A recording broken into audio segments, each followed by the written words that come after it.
Well, I'd like to welcome everyone to our April 6th HBM regular council meeting this morning. And I would remind the members of the council to declare any pecuniary interest if it should arise. The first order of business this morning we have to do is our minutes. So I'd like to motion to adopt the minutes. Moved by Councillor Webb, seconded by Councillor Pomeroy. All in favor? Motion is approved. The next order of business, we'll go right into a zoning bylaw amendment. And I would ask our Deputy CEO, Robert Angione, if he would, Deputy CEO, pardon me. Yes, good morning, Deputy Mayor Giroux. Thank you. I'm happy to help, and I will read the introduction. Just for our audience, I'd like to let everyone know that Mayor Martin is having some technical difficulties. He has been unable to join us at this point in the meeting, so Deputy Mayor Giroux is in the chair. So I will now read the introductory comments regarding the zoning bylaw amendment. This is a statutory public meeting held under Section 34 of the Planning Act. The owners and applicants are Teresa Greenwood and Peter Summers. The property is described as Part Lot 10, Concession 7, having municipal address 233 Fire Route 75Q in the Methuen Ward, having a property roll number of 15310109009-01400. Any person may attend the public meeting and or make verbal or written representation either in support of or in opposition to the proposed zoning bylaw amendment. Please keep your videos off and microphone muted during the meeting until the chair invites comments regarding a planning matter. If a person or public body does not make oral submission at a public meeting or make written submissions to the Township of Havelock-Belmont-Methuen before the proposed zoning bylaw is passed, the person or public body is not entitled to appeal the decision of the Council of the Corporation of the Township of Havelock-Belmont-Methuen to the local planning appeal tribunal. If a person or public body does not make an oral submission at the public meeting or make written submissions to the Township of Havelock-Belmont-Methuen before the proposed zoning bylaw amendment is passed, the person or public body may not be added as a party to the hearing of an appeal before the local planning appeal tribunal, unless in the opinion of the tribunal, there are reasonable grounds to add the person or public body as a party. If you wish to be notified of the passing of the zoning bylaw amendment, you must make a written request to the Township of Havelock-Belmont-Methuen. And through you, Deputy Mayor Giroux, just before we go into the public meeting and get that motion, I'm going to jump back on the agenda for just 1 second. We do have a new staff member to introduce today. So if we could do that, and we'll get everyone started here. So through you, Deputy Mayor Giroux. Oh, here we go. We've got some. We have Matt DeYoung joining us as our new Deputy Chief Building Official. Matt comes to us with many years of experience, most recently as a Chief Building Official. Today's Matt's very first day, so I'm turning it over to our Chief Building Official to conclude the introduction. Deputy Mayor Giroux and members of council, thank you, Bob. On behalf of staff and the building department, planning, bylaw enforcement, I'd like to welcome Matt DeYoung to Havelock. We're looking forward to having some assistance, and we'd like to welcome at this time. Thank you. Well, thank you, John, and welcome.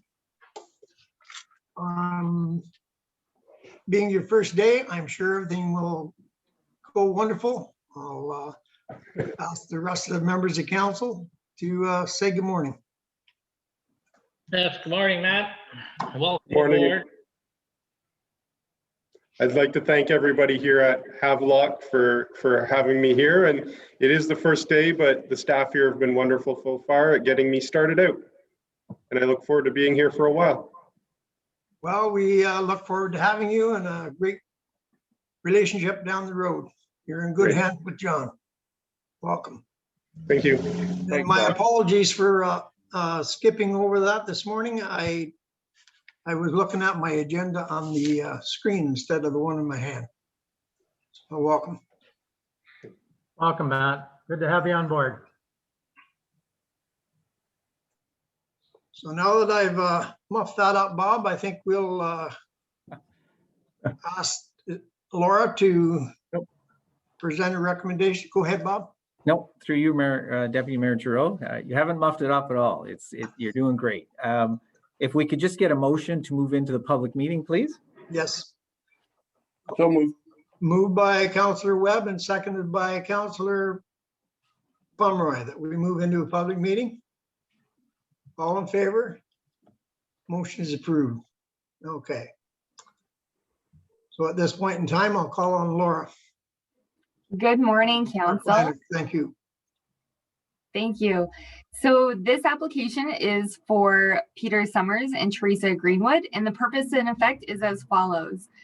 The purpose and effect of this application is to present for the consideration and requisite approval of council an application to amend comprehensive zoning bylaw number 1995-42 as amended in order to permit a permanent dwelling on a seasonal residential property, as well as a two-story detached garage with a ground floor area of 1,675 square feet and a gross floor area of 3,607 square feet with a height of 21.5 feet to mid-span on a property known municipally as 233 Fire Route 75Q in the Methuen ward. My recommendation is that, subject to any new information or public comments received prior to or at the statutory public meeting, the draft bylaw be passed as presented. The application proposes to redevelop the property to accommodate a permanent single detached dwelling. There is an existing cottage there, as well as a two-story detached garage. The existing structure is proposed to have the use converted from recreational to permanent dwelling. The existing dwelling is not proposed to change dimensions. The only existing accessory structure is a storage shed on the southerly portion of the property. A two-story garage is also being proposed with a setback of 46.7 meters from the high water mark and a ground floor area of 2,200 square feet and a height of 21.5 feet to mid-span. The application conforms to the provincial policy statement, the growth plan for the Greater Golden Horseshoe, and both the county and local official plans. I have heard from Crow Valley Conservation Authority, who have worked very closely with the applicants and the applicant's agent, and they have no concerns. There was an environmental impact study done because of the proximity to an unevaluated wetland, and it was determined that no major impact would occur. This application is a reasonable request for the size of the property, and it is my recommendation that this application be approved. Thank you, Laura. If I might ask a question, Laura, just for clarification. Sure. The subject property in the description of the subject property, the property is accessed via municipal road known as Shady Lane. Yes, my apologies on that. It was an oversight on my part. It's accessed from Fire Route 75, which can be accessed from County Road 46. So can you answer me one question on a personal basis for information? It's accessed from County Road 46. Approximately how many kilometers in there is that? Maybe 5, maybe a little bit more.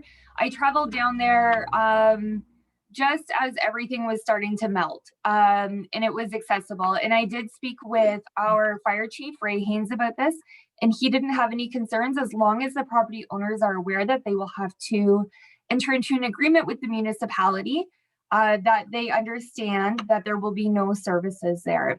So no school buses, no garbage pickup, that kind of thing. Thank you, Laura. That clarified that up very much.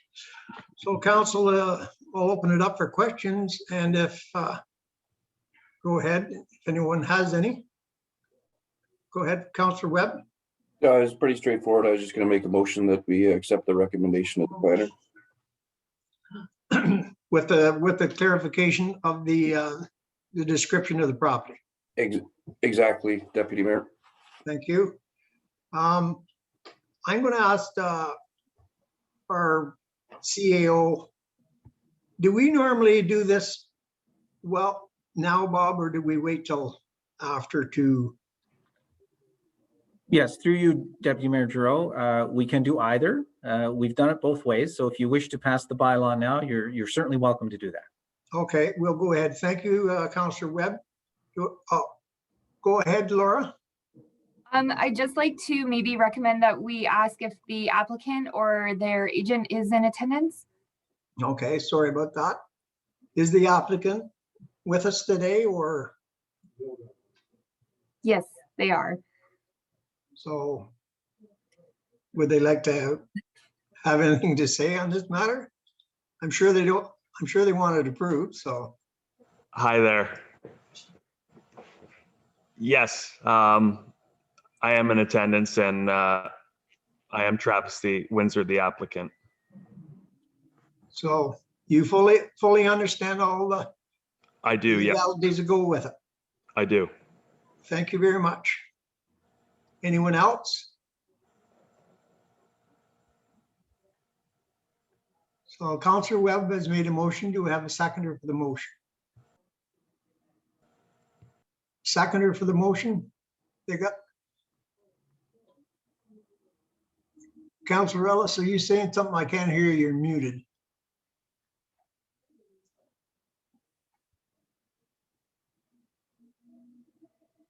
Everybody's having technicals this morning.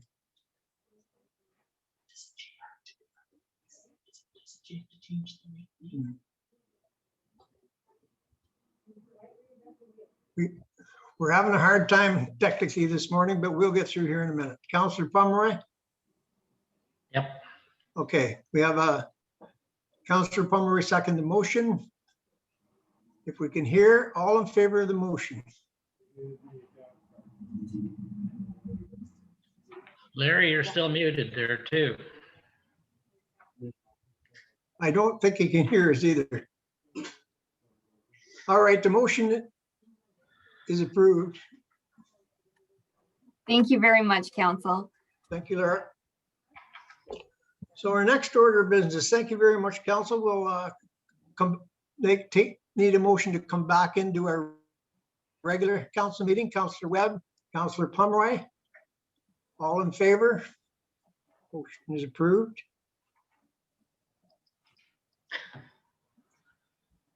Next order of business. Delegations. We have one delegation this morning listed.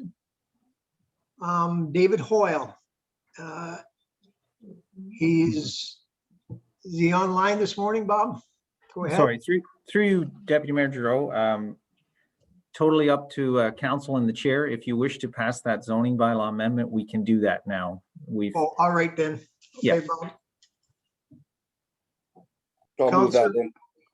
Councillor Webb, Councillor Pomeroy, all in favor to pass the bylaw? Thank you for that reminder, Bob. That motion is passed, carried, and approved. Yep, you're welcome. Thank you.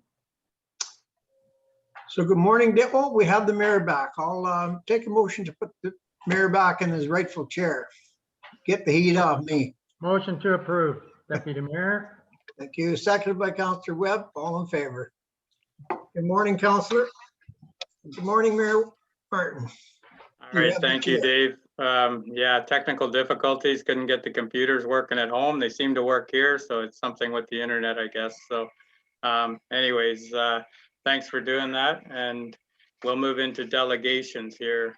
And like you said, we have Chris Galway from Lafarge here with regards to the quarry. And I think Chris Galeazza from the OPP is sitting in the background if there's any questions or comments from the OPP. Anyways, so we'll move into David, welcome, and look forward to discussing the quarry access point. Go ahead. You're talking to David Hoyle? Yeah, sorry. Yeah, Oh, David. Well, yeah. Yeah, no, my issue. I'm sorry, no, I'm sorry, David Hoyle. It's Chris Galway. Sorry, I'm just catching up here. So, Chris Galway, go ahead. Sorry about that with regards to the Lafarge. No worries. Thank you very much. Thank you very much, Mayor Martin, and I appreciate the opportunity to speak today.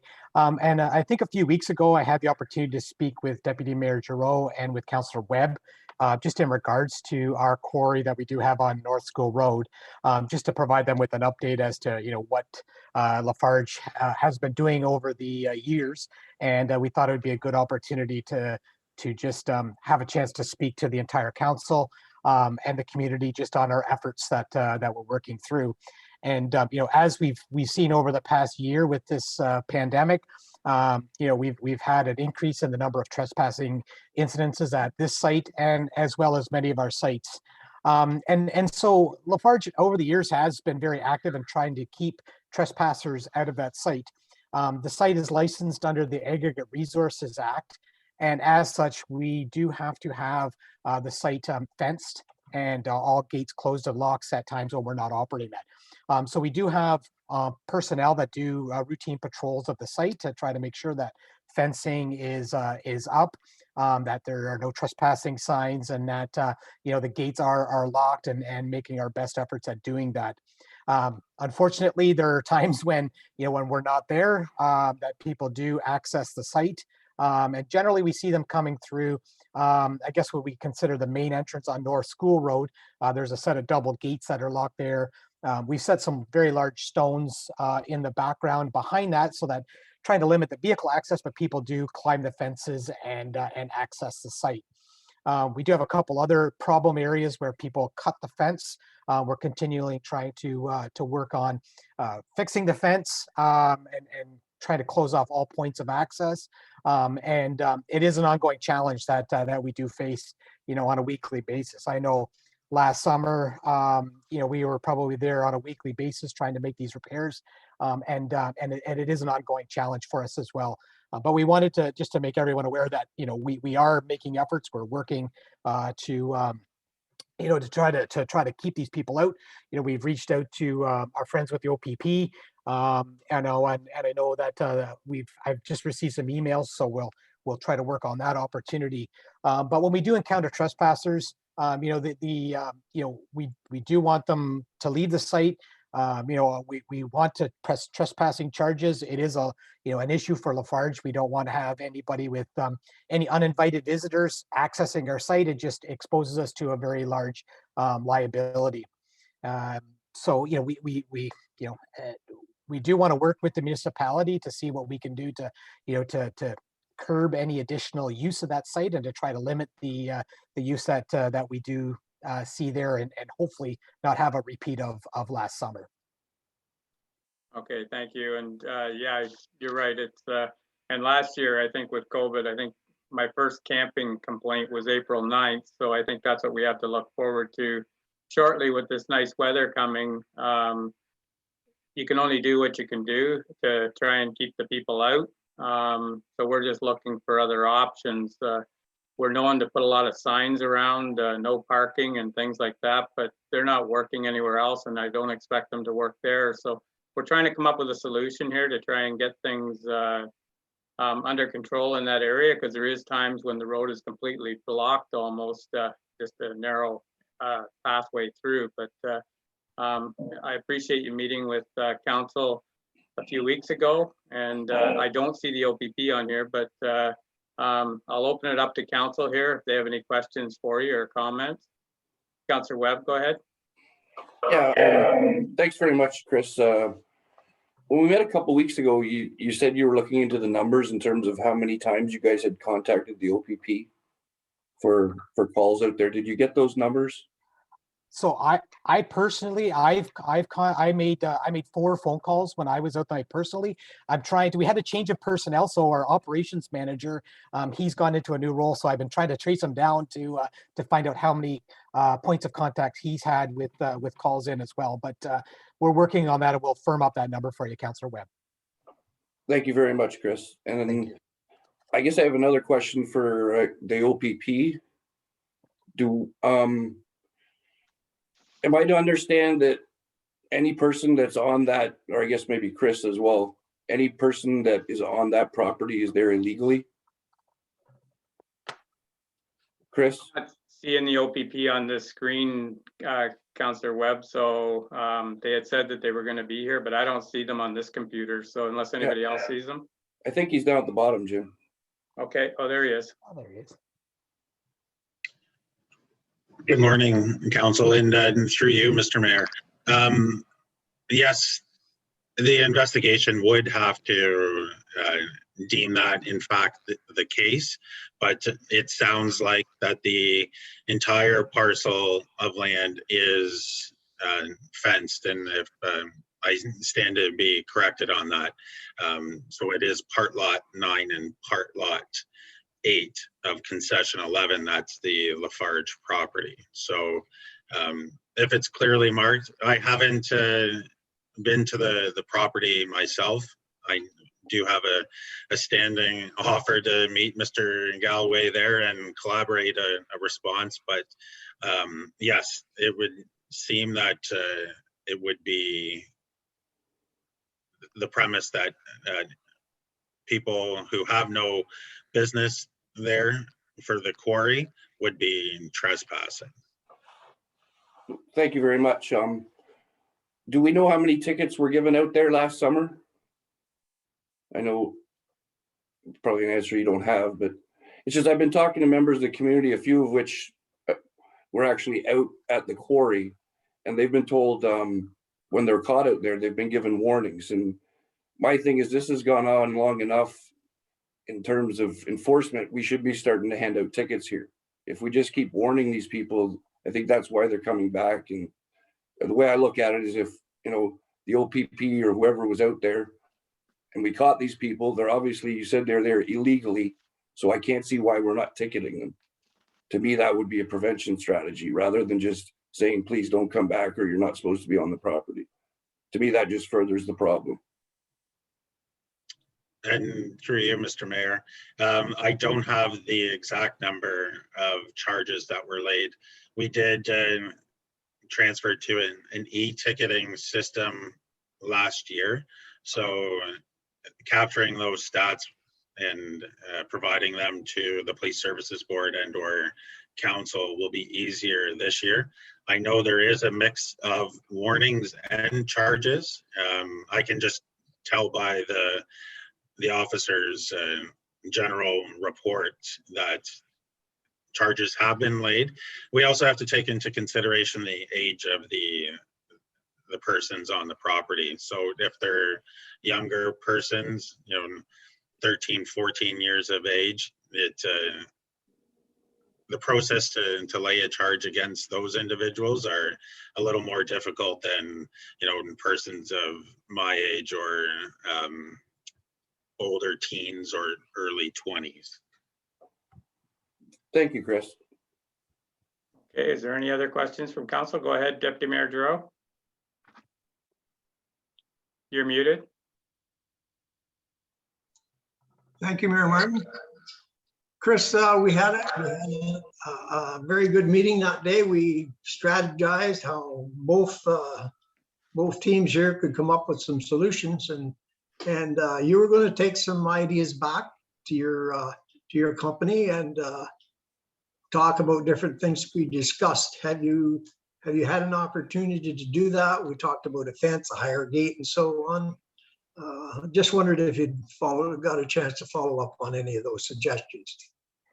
Through you, Mr. Mayor. Yes, Deputy Mayor Giroux, I have taken it back to our operations team to look at some opportunities to either increase the fence height, the gate height along that section in front of along North School Road. I think there's kind of one area that's a little bit more open. There's some treed areas that make it more difficult to access the site.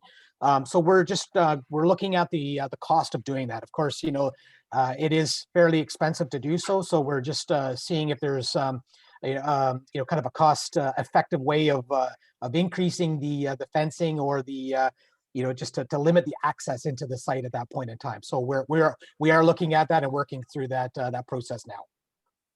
Okay, thank you for that, Chris. Thank you. So yeah, it sounds like there's some things that can be done before we get into the heat of the summer. And hopefully between the OPP and Lafarge, we can come up with a solution that's going to help us do a better job here this year. So we do have a police services board meeting on, I think it's the 26th of April, Chris. From what I've seen, it's the end of the month anyways. So maybe we can have something by then to have a plan in place to go through this summer. That would be my thoughts, but is there any other questions from council here? Okay. All right, guys, that's all we can ask is, you know, help to make it easier for us, because it's been an issue for several years now. And last year, like everything else, everything was to the extreme. So hopefully we can deal with it and make our lives a little bit easier here going down the road. So go ahead, Chris. Thank you, Mr. Mayor. Just wanted to follow up with, I did receive an email from the OPP, so I will follow up and try to coordinate a site visit. I live in Prince Edward County, so the trip up to Havelock isn't too far for me, and we'll come up and we'll try to strategize there. And like you did say, Mr. Mayor, this has been an ongoing challenge for us. You know, we've been working diligently to try to curb this, and you know, we have done other. We have other sites in the area, maybe a little bit further west of this site, where we've had a really a successful program with Durham Regional Police, and so maybe we can take some of the you know, what the ideas and the strategy that we've used at that site and kind of try to relay them here to help you know, just to help curb this issue and keep the neighbors happy and avoid having all these cars parked along the road. So I think there's some great opportunities that we can work here. Well, thank you, Chris. That's great. That's all we can ask is try and make things better here. So, okay, so I'll look for a motion to receive the delegation from Lafarge, and we can move on to the next. Moved by Councillor Pomeroy, seconded by Councillor Webb. All in favor, and that's carried. Okay, thank you, guys. And Bob, go ahead. Yes, through you, Mayor Martin. I'm just wanting to confirm that in fact, the next Police Services Board meeting is April 26th at 9:30 a.m. Okay, so we'll look for some parts of the solution there, hopefully, and we can move on. So our next delegation, I don't want to put you on the spot, Chris Galeazza. Oh, maybe he's gone. Oh, yeah, it's with regards to speed limits and Jacks Lake vessel operation. I don't know whether it was kind of might put you on the spot if you're not prepared, but I'm going to open it up to David Hoyle here from the Jacks Lake Residents Association. And it was vessel operation restrictions and regulations. I don't know whether you've dealt with these before, Chris. If you want to listen in anyways, you might be able to help us at our police service meeting in the future too. So David Hoyle, go ahead. Yes, I'm glad that you're here. Am I coming through loud and clear? It sounds a little feedback. It's okay? I'm okay here. Okay. I'm actually not with the Cottagers Association. I'm a property owner, and a few of my neighbors, we have got together. The past summer, as the OPP was saying, has been you know, unusual, and I think we've got many more summers of this coming up. What we noticed, I've been a cottager on the lake for 20 years. During those 20 years, lots of courtesy, lots of adhering to the rules, to speed limits, and to staying away from shores. Suddenly last summer, we had a whole new group of boaters that were coming in on rentals. They were being rented down at Burley Falls and dropping them off at the marinas. And as a rental, you do not need a boater's license. You need to watch a video with the renter and nod and say, yes, I will follow the rules. So it becomes a case where you've got a lot of young people who are on personal watercraft, who like to show off to the girlfriend on the back and like to race through all the little channels and race past docks. And when the neighbors sitting on the dock yell things at them, they get even closer and they yell things back. It becomes the Wild West. So I don't know if it was happening on other lakes, but we certainly noticed this past summer, our lake was particularly inundated with groups of 6 or 7 Sea-Doos going through every channel. The OPP was on the lake several of the weekends, but there's an unfortunate new feature where they launch from the same place to get onto the lake. Their trailer is very obvious. The Facebook and other media transmit the location, and suddenly the activity stops, and then it resumes as soon as they have left. So it's kind of a non-issue there. They also, the other problem with the OPP enforcement is there's only one particular area of our lake which is has a sign designation of a speed limit, which is there was a vessel operating restriction along what we call the Narrows, which joins the upper part of the lake with the lower part. So that years ago was put through as a vessel operating restriction. What I was trying to do was to add another vessel operating restriction just north and east of that, to include our little section of channel that is being used for this. It's not technically a channel because you can go out into the main lake. There may be other areas of the lake that are also having these problems, but I just thought as a test case, I was going to approach boat safety of Transport Canada, and I hope that they would help me out with all sorts of information and ways to do things. But unfortunately, Transport Canada likes to have a lot of rules and not really any clear guidance. What they've told me is to consult my own lake, my own neighborhood, my township, and that ultimately to put up a regulatory sign, I need to have a committee that will have input from Indigenous peoples, from any user on the lake, a survey. They really want to go through a planning process almost to add this regulatory sign. So at the 11th hour, ultimately they said, there is no charge from Transport Canada to do this. However, the township is responsible for putting together a planning package to put up these signs, which would ultimately get approved. If you guys are okay with it, it would go up to Transport Canada, who would rubber stamp and say, yes, you can put the sign up now. So at the 11th hour, which was last Thursday, they got back to me and said, you could put up a 10-kilometer, 30 meters from shore sign, which is a regulatory sign, needs no approvals from Transport Canada because it's an existing regulation, but it is not posted anywhere.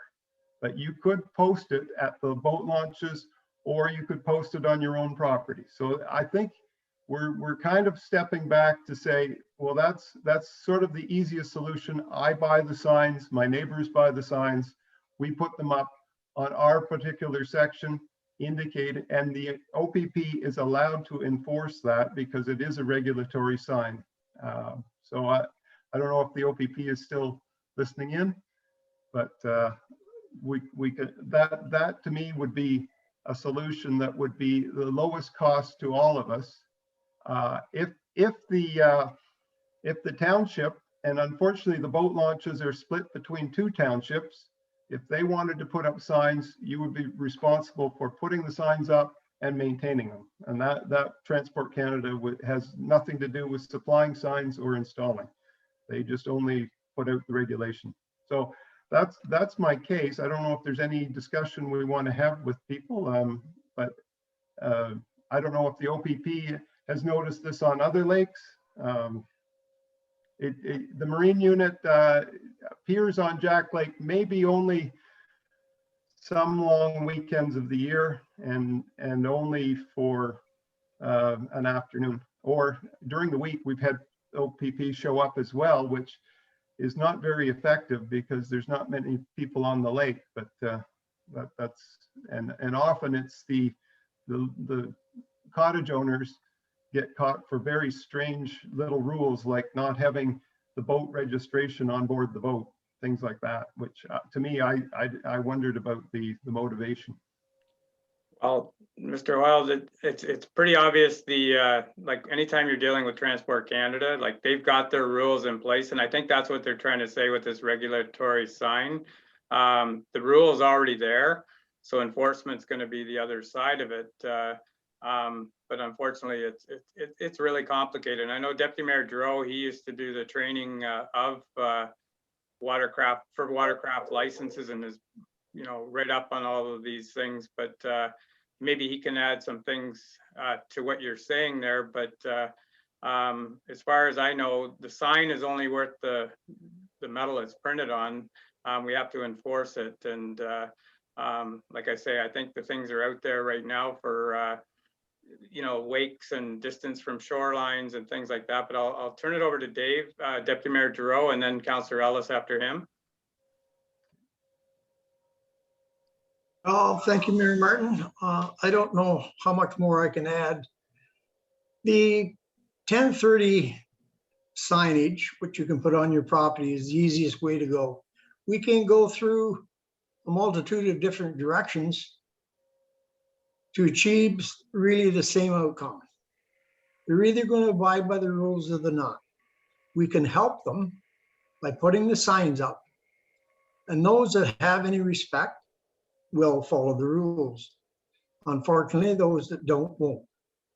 And I am sure it's very, very frustrating for you and your neighbors. I looked at the map that you provided us, and it looks narrow, very narrow between the two little islands out there and where you would be. So I fully understand the problem. They're really, for me, the signage, the cheapest way to go for you and to really get the same results, I think. I mean, the OPP, when they have the opportunity, and I know that they've only got so many vessels in the water, and we have a lot of lakes in HPM, and they have the authority to enforce that rule. So that's all I have to add, Deputy or Mayor Martin. Thank you. Okay, Councillor Ellis, you had something, and then I don't know whether Chris has anything to add to it, but Chris Kelly has it, but go ahead, Councillor Ellis. Yeah, through you, Mr. Mayor. I'd like to go back to the beginning of Dave's presentation where he spoke, and I was having some difficulties here with technology.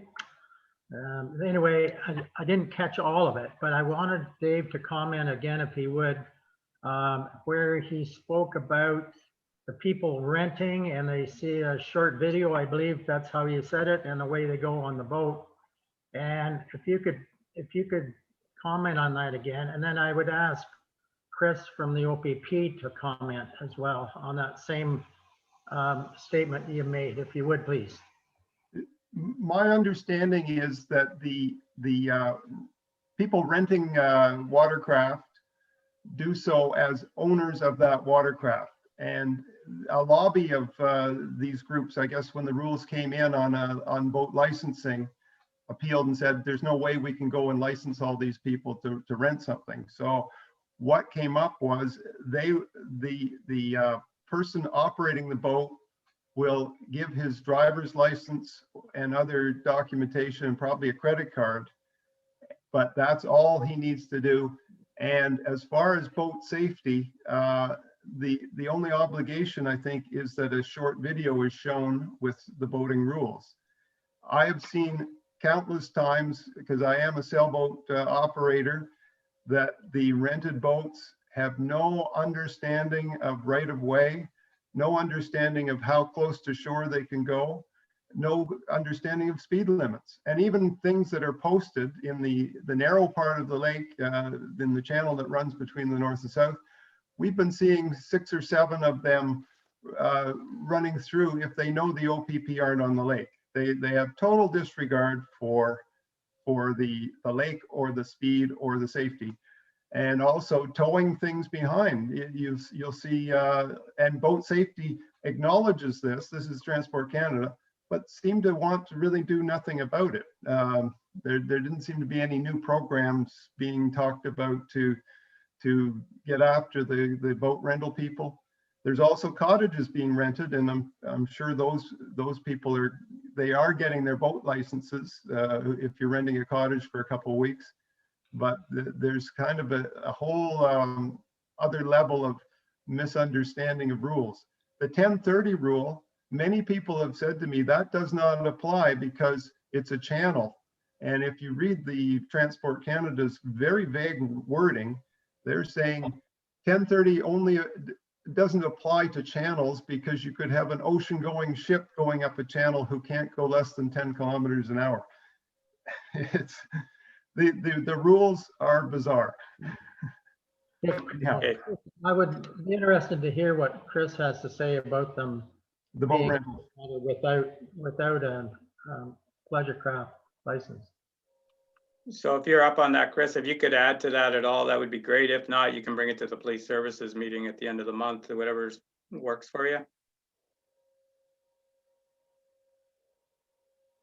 I'll do my best to weigh in here and through you, Mr. Mayor. So that's correct in so far as it's my understanding as well that if I'm renting a vessel for the day or the weekend or the week, that part of my rental fee includes me getting a operator's license for the length of the rental. So Mr. Hoyle would be correct that some people will not be up to speed on the rules of the water. I know I have an operator's license. I don't own a boat, so I did that test a few years ago. I'd be weary to operate a vessel and say that I'm up to date with all what I should know, the applicable navigable laws. So that's something that's beyond the control of any police service in Ontario. That's set by Transport Canada. The 1030 rule, yes, we do enforce that. And that would be much like an unposted 50 kilometers within the municipality. I don't know if, and again, I leave it up to council and the individuals who want to sign their property. That's already a rule. If they want to reinforce it, by all means. But if they're looking to save a few dollars, they shouldn't have to. So our marine unit is up to speed on the 1030 rule for sure. And no wake zones in navigable channels. So, but I can bring more information to the Police Services Board.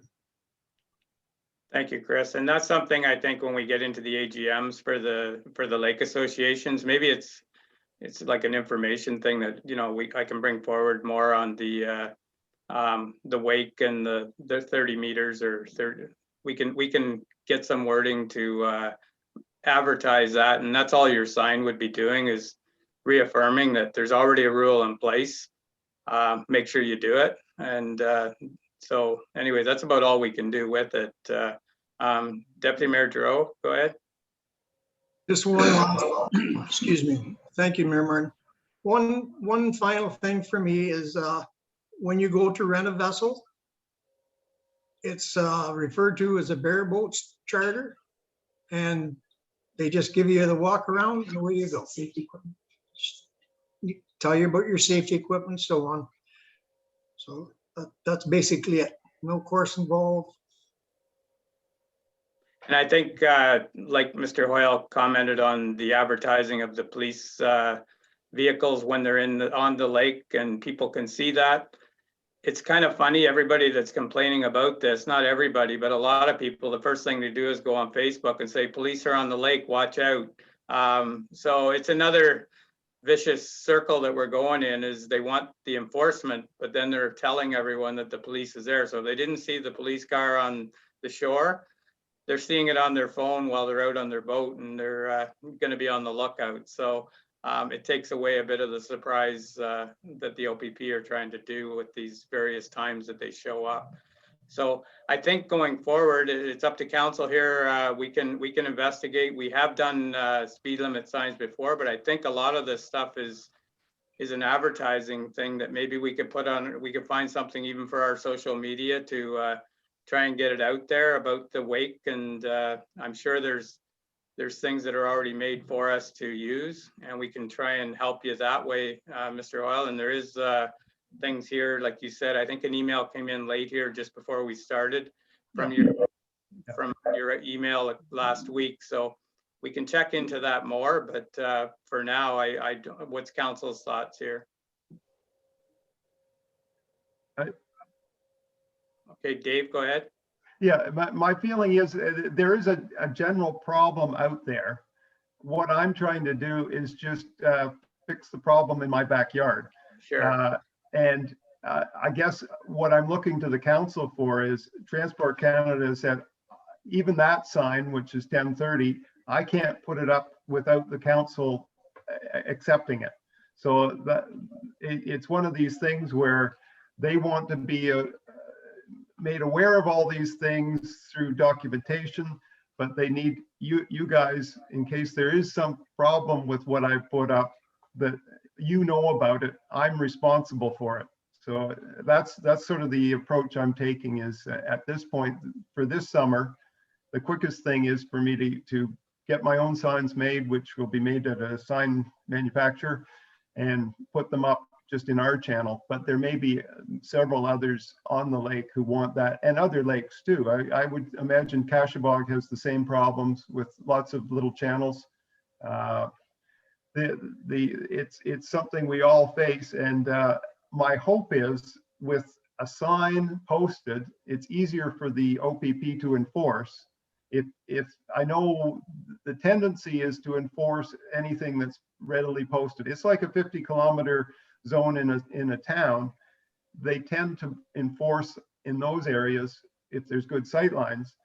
If there's nothing posted, it's a bit more of an argument in court if somebody shows up and says, well, it wasn't, it was posted outside the town, but I didn't see it on the channel, or I didn't see it on the road. So go ahead. Okay, go ahead, Councillor Ellis, and then Councillor Pomeroy. Well, through you, Mr. Mayor, if Mr. Hoyle is looking for authorization from municipal council to go ahead with the signage, then I would make that motion to permit from HBM Kim to purchase and place the signage. Okay, do I have a seconder for that motion? Councillor Pomeroy, you're seconding it? Well, I have a question. Through you, Mr. Mayor, to Dave. How many feet from the shore are you supposed to have a sign? Oh, that is all designated as the height of the sign has to be a certain size and a certain height above the water. It's all in their sign guidance. The guidance for the signage is a document I think I submitted to Bob. So, well, if it's like 30 meters back from the shoreline, it's no. This will be right adjacent to the channel. This is as close. The other issue I didn't bring up, but I had problems last summer where we actually put some buoys out in the channel to slow things down, and that worked very effectively until a group had gone by and yelled at one of the other cottagers, and at midnight that night all the buoys were taken away and disappeared. So okay, so we do have a mover here to help you get some signs, and I didn't get a seconder. I'm not sure where it stands. It is complicated. It's not a simple thing. We do have other lakes that are having issues like this, and I think advertising is a big thing more than signs. But is there a seconder for that motion? If not, I'll Deputy Mayor Giroux. I have a second. I will second the motion with a question. Okay. How to rephrase it?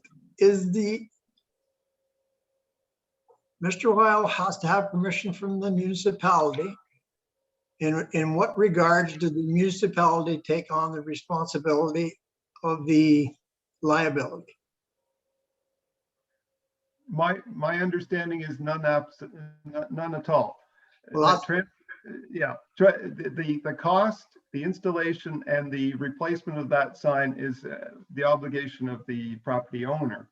If you were to put it up at the boat launches, that would become your sign, and you are responsible then for the maintenance and installation. Liability is not an issue because it is just reinforcing an existing regulation. So there's no liability that somebody could say, I was caught for speeding and I don't know what the liability would be. Anyhow. And that Thank would, you for that. Just so long as you understand, and before I let Bob have the floor, we want to control it, but we don't want to control our lakes to the point where people can't enjoy their water skiing or wakeboarding or whatever they're going to do. So that's not our intention. So I would second the motion, Mr. Mayor. all right, so we have a mover and a seconder. The concern I have with it is that once the township pays for the sign, so I'd look forward to CAO Angione's remarks to that. Yes, through you, Mayor Martin. The information we've received from Transport Canada is that information signage can be posted. Any regulatory sign does become the responsibility of the township to install and to maintain, regardless of who's paying for it. So they do draw that distinction. Okay. All right then, Councillor Webb, go ahead. Can I just add one thing? That was my understanding as well, that a regulatory sign is one with orange surrounding white background, and they're all indicated in their Transport Canada document. However, I did get clarification that anything that was that it was a conditional information sign, which has the lower part is in black and a black border, or there's a green border, those are something that the property owner can put up. So I was surprised because up until Thursday, I was under the understanding that it all had to come through the township.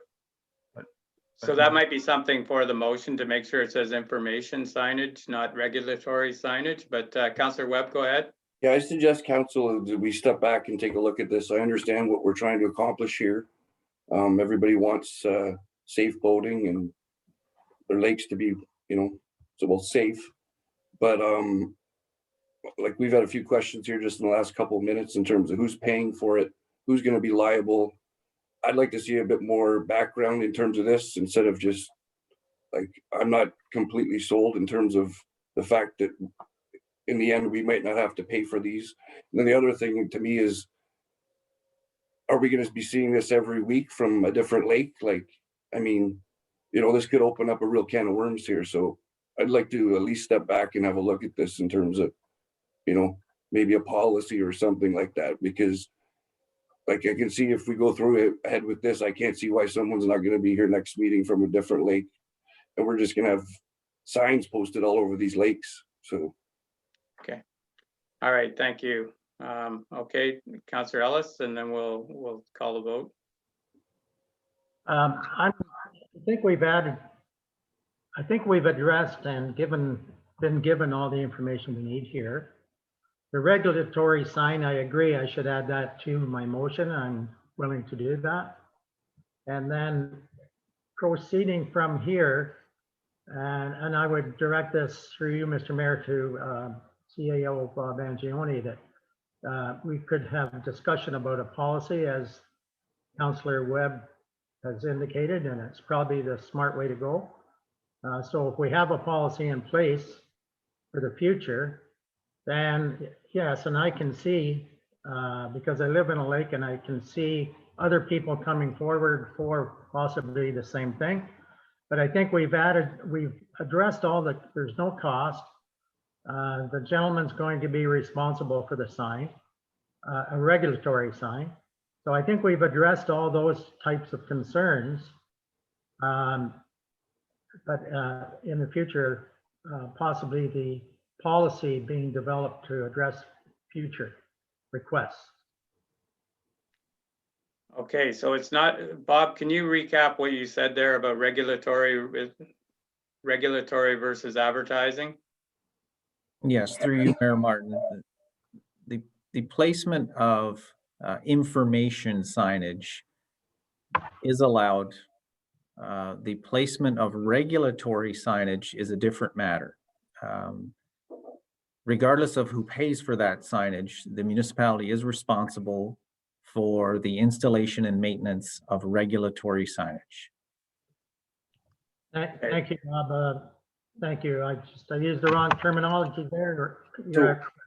So the information signage, I should have had that in my motion. Sorry.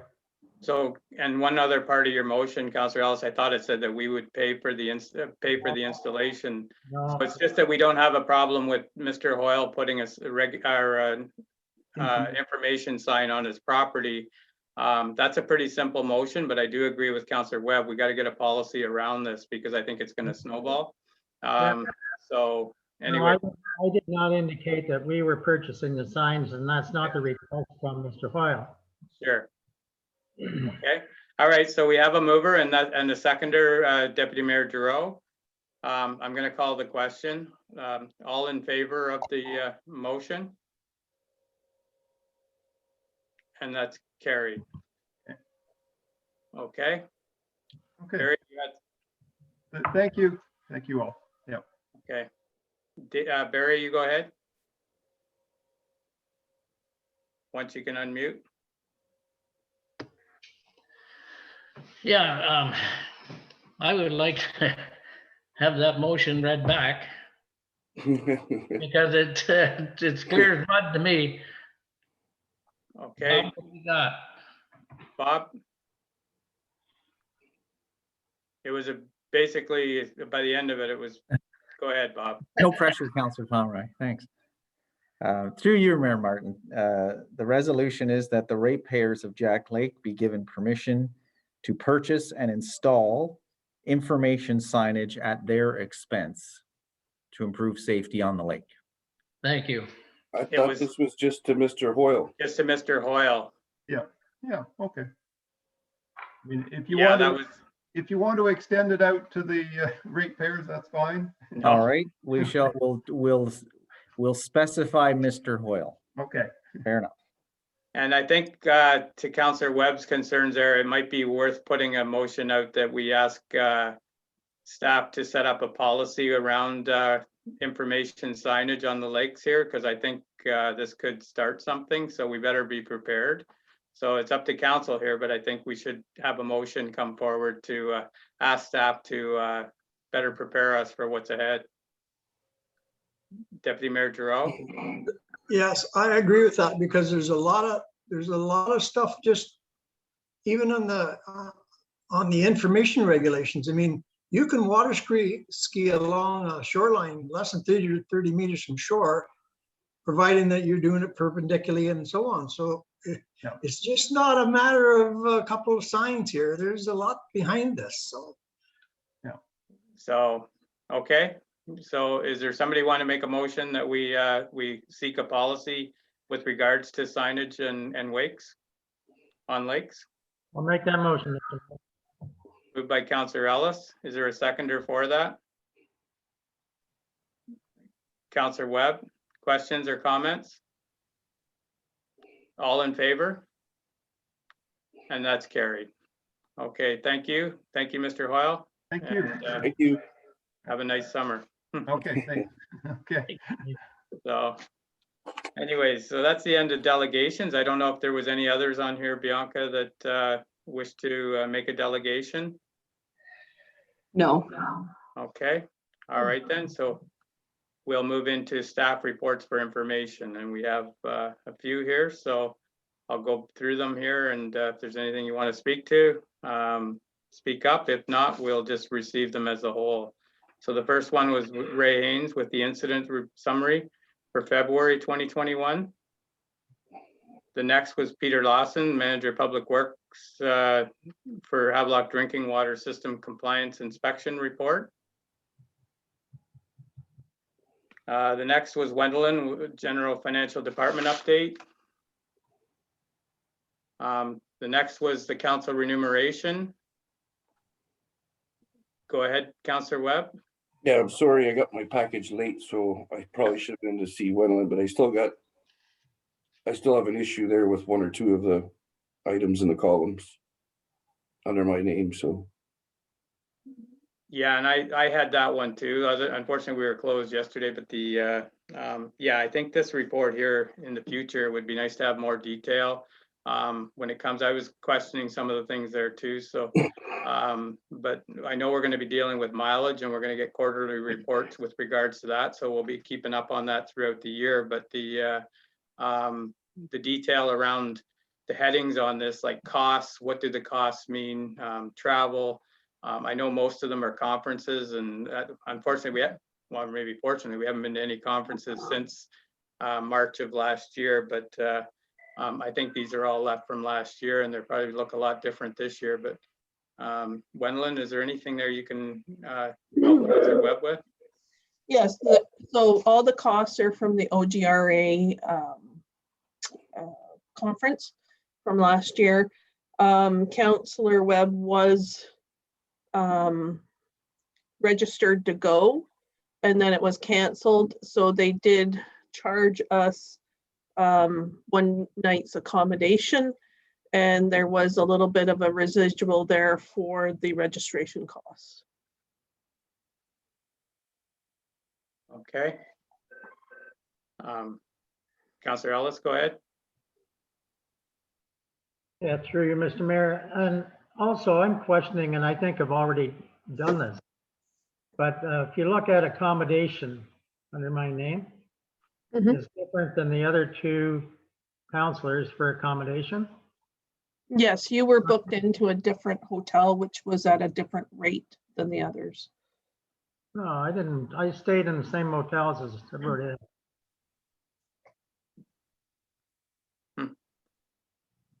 So like I say, this is something, we've already had this come forward once before, but I think there's still some questions around it, and some of the stuff would probably help with details to what exactly the headings mean. So so I think going forward, we can just receive this for today and try and straighten some of the numbers out or better understand them, or you can, it's totally up to council here. Barry, you had your... Yeah, through you, Mr. Mayor, to Wendelin. Who looks after all the information before you get it and publish it? You know, is there, like, somebody looks after conventions? I know they have, we've had different ones through my time anyway. And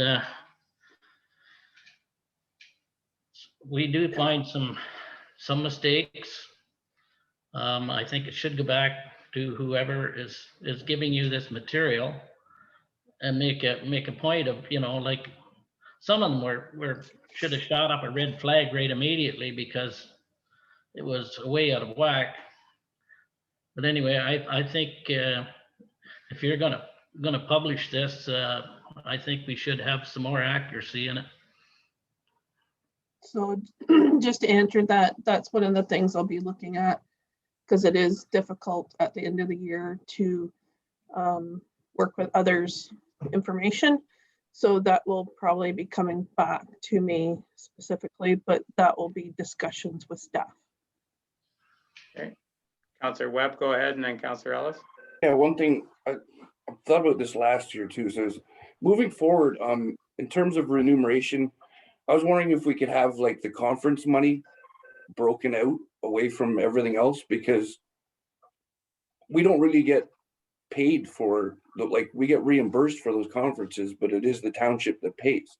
So on here, I have a few under conferences that I'm being charged for when I shouldn't have any, but really in the end, it's going to show my total remuneration where I was never paid that money. You understand what I'm saying to you?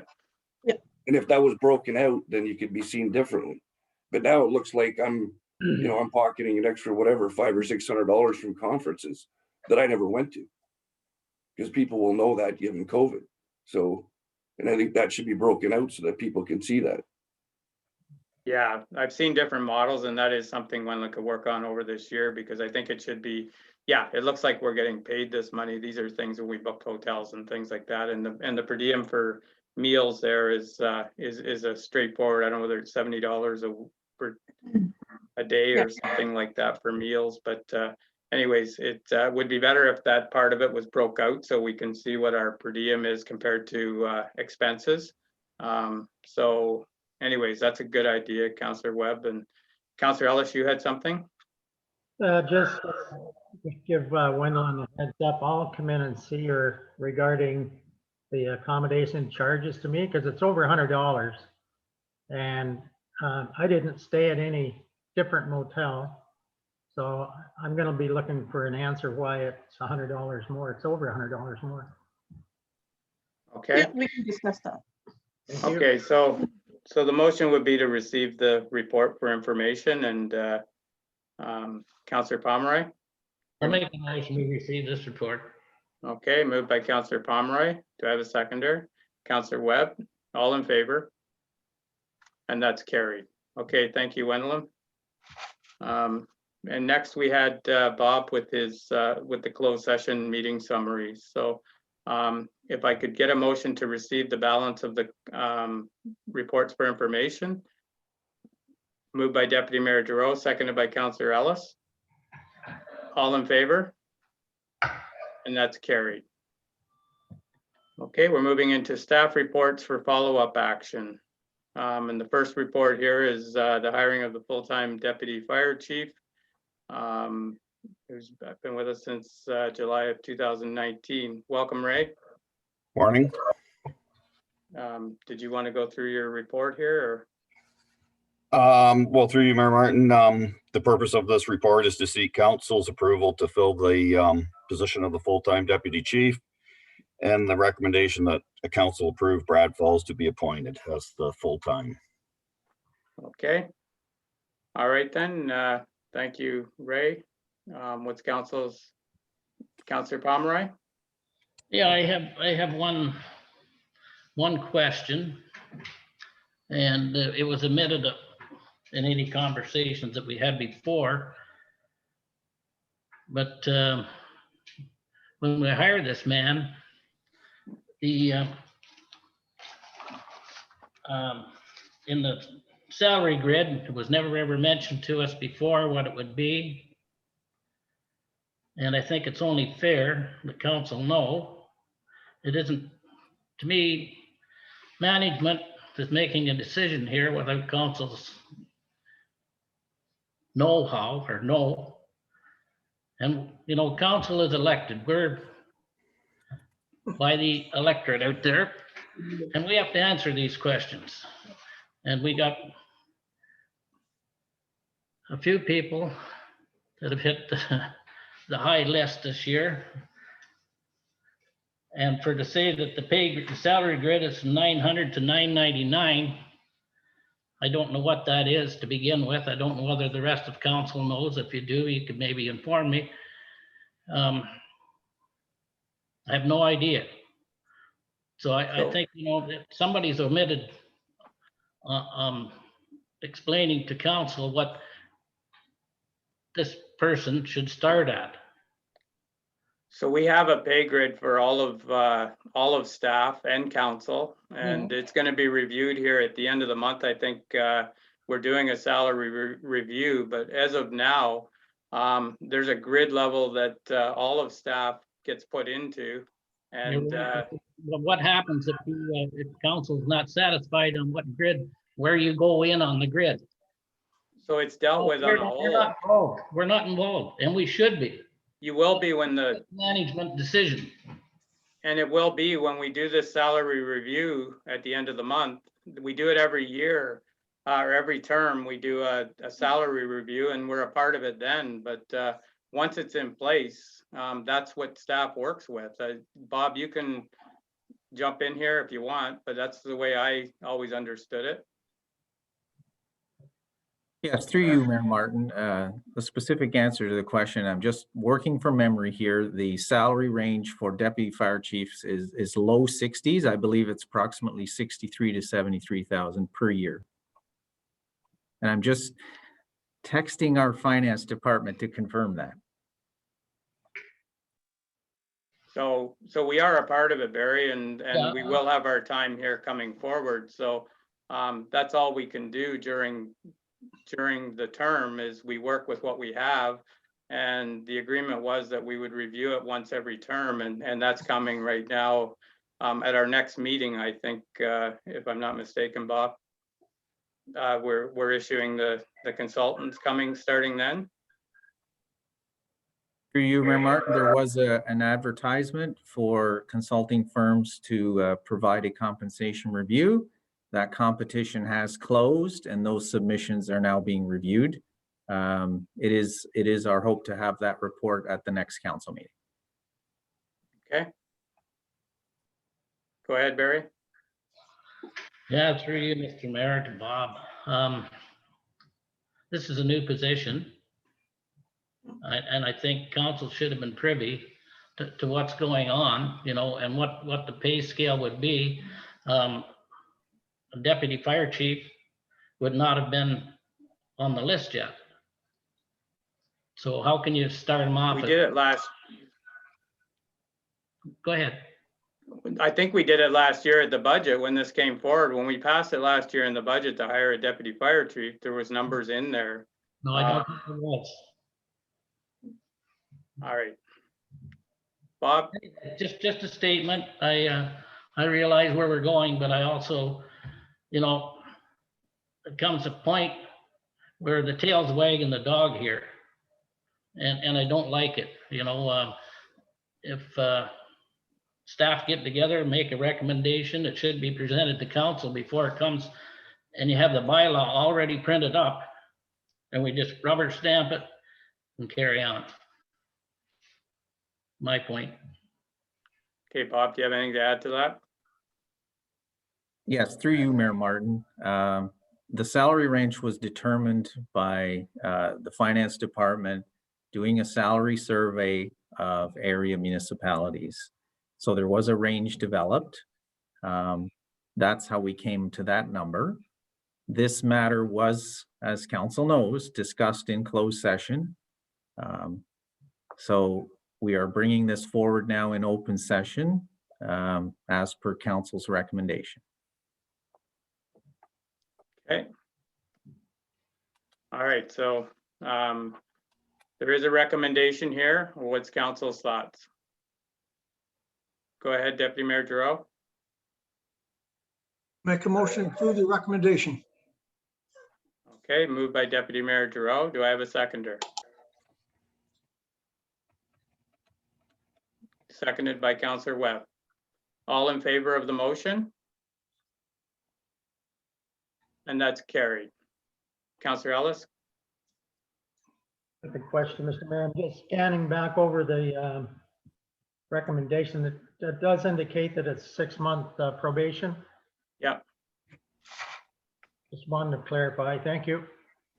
Okay. All right, so Bob, go ahead. Through you, Mayor Martin, I can now confirm the salary range, 63,741 to 73,682.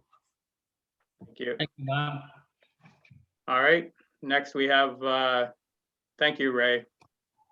Next we have the Peter Lawson with regards to the tandem dump truck and what to do with it. So I think it's a pretty simple decision here, but what's council's thoughts? Or Peter, you want to go through your report there and then we'll.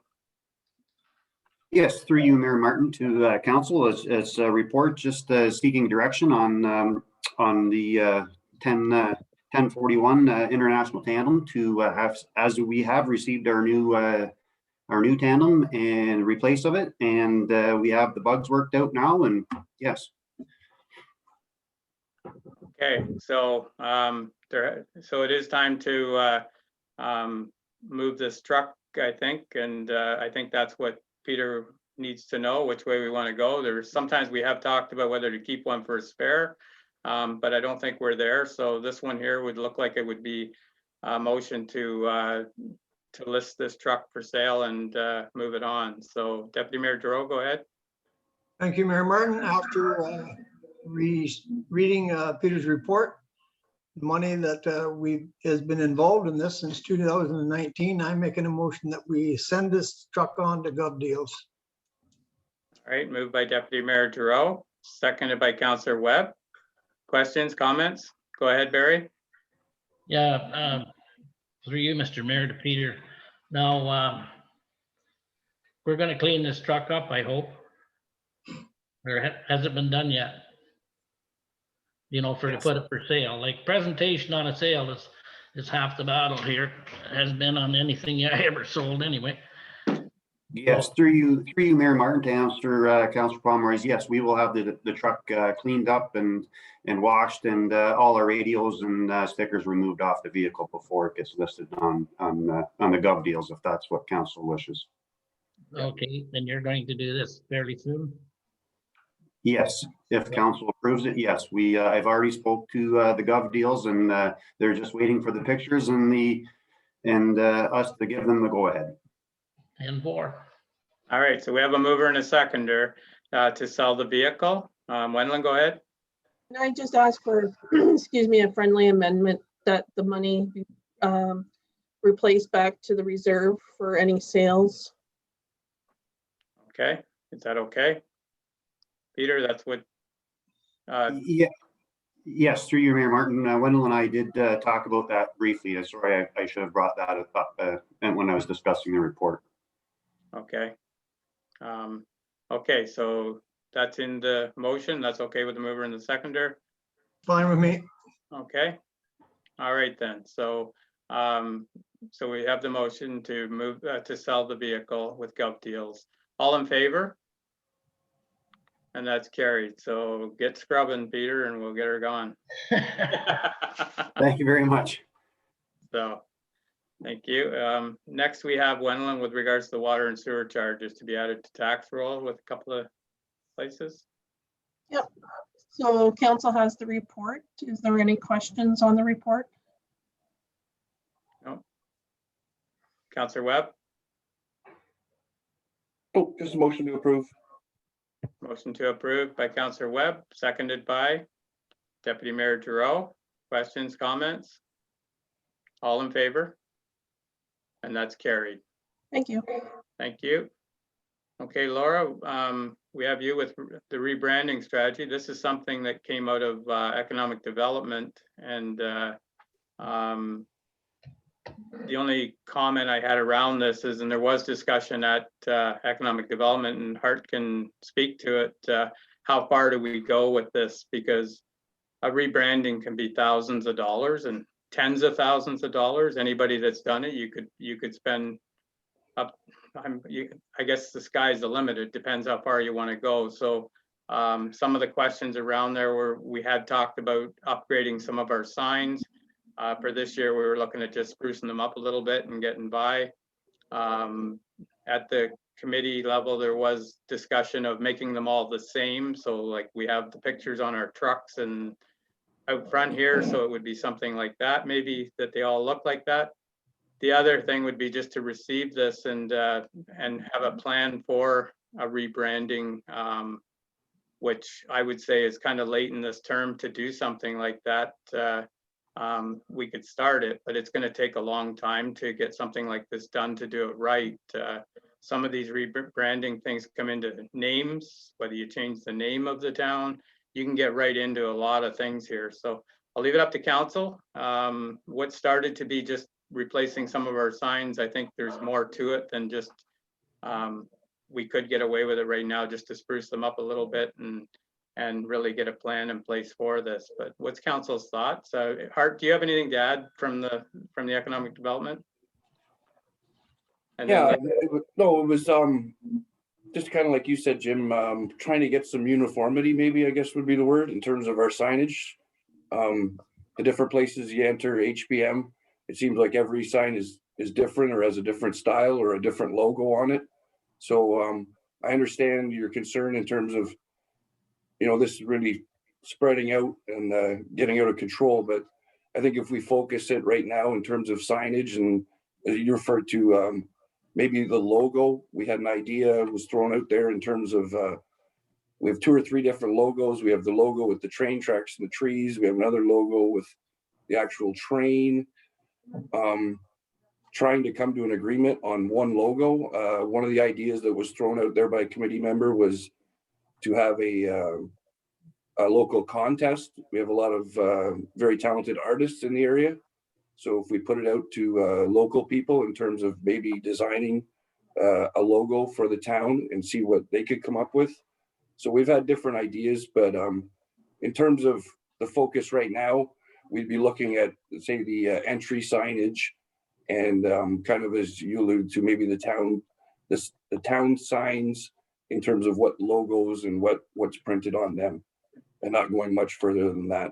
And I understand your point in terms of we're kind of late in this term, but to me, it's better to get it started now. And if the 5 of us aren't here, then hopefully 5 different people can take over. But I'd like to see it started now. I'm hearing that from people in the town. So I'll just leave it at that and open it up to the rest of council if they have any questions. Okay, Larry, you had your hand up. Yeah, through you, Mr. Mayor. I think Councillor Webb's brought up some good points there. Let the Economic Development Committee decide on however they want to do it. Decide on some suggestions for the signage change, and that could come to council. Let council have a look at it. And the signs in the rural areas, if some of them are really bad, I can't remember seeing anything that's like in the falling down stage. But have a look at the ones that are a concern, and be nice to have something come back to council from the Economic Development Committee when it's decided on 2 or 3 different designs for a sign, and go from there. Our gate entry sign is a good sign. I agree with the uniformity. That would be a nice to have, but that's, like you say, it can be very, very costly. So I think the first thing is to bring some ideas back to council from the committee and go from there. That's my thoughts anyway. Thanks. And that's how it was done in the first place. I think it was either Township Revitalization, the TRIP committee, or maybe it was Economic Development, but the public were involved, and that's why there is kind of a wide range. I think it was trying to accommodate the seasonal population with some of the loons and things like that are on the signs. We tried to mix them all together. So some of the ones on the outskirts are different from, say, the gateway sign coming into town. But yeah, I think it is something that the Economic Development Committee could come up with a plan and involve the public to see what we come up with. I think that would be a good idea. It's just how far you want to go with it.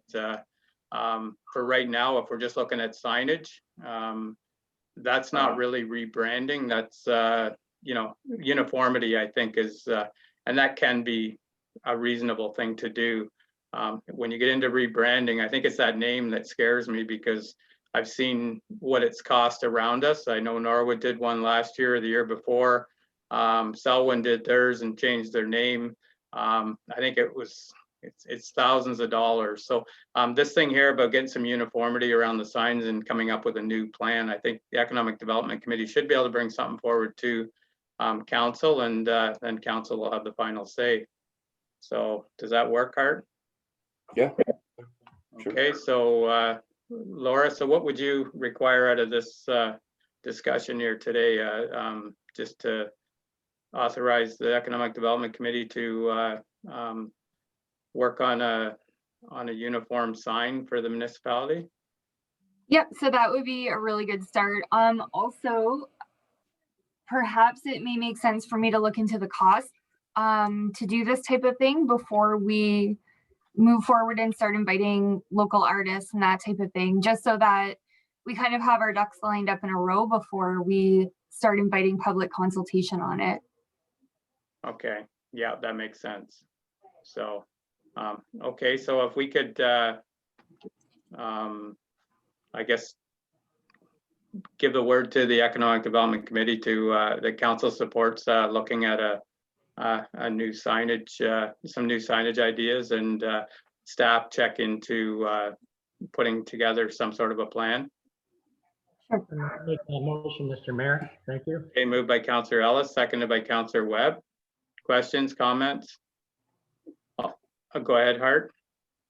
Yeah, well, I was just gonna say, in terms of the cost, I understand the cost, but like I said, I'm looking at more of this in terms of a long-term vision. So yeah, we come up with a new logo, whatever now, but we've already talked about, we just finished talking about replacing a truck.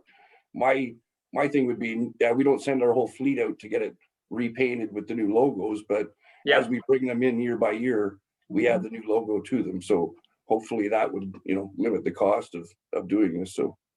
Sure. Okay, so we have a motion, and yeah, we'll work on the policy afterwards. So all in favor of the motion? And that's carried. Thank you. Thanks, Laura. So Bob, we have your report with regards to COVID vaccination clinic travel subsidy that the province copied us on. Yes, through you, Mayor Martin.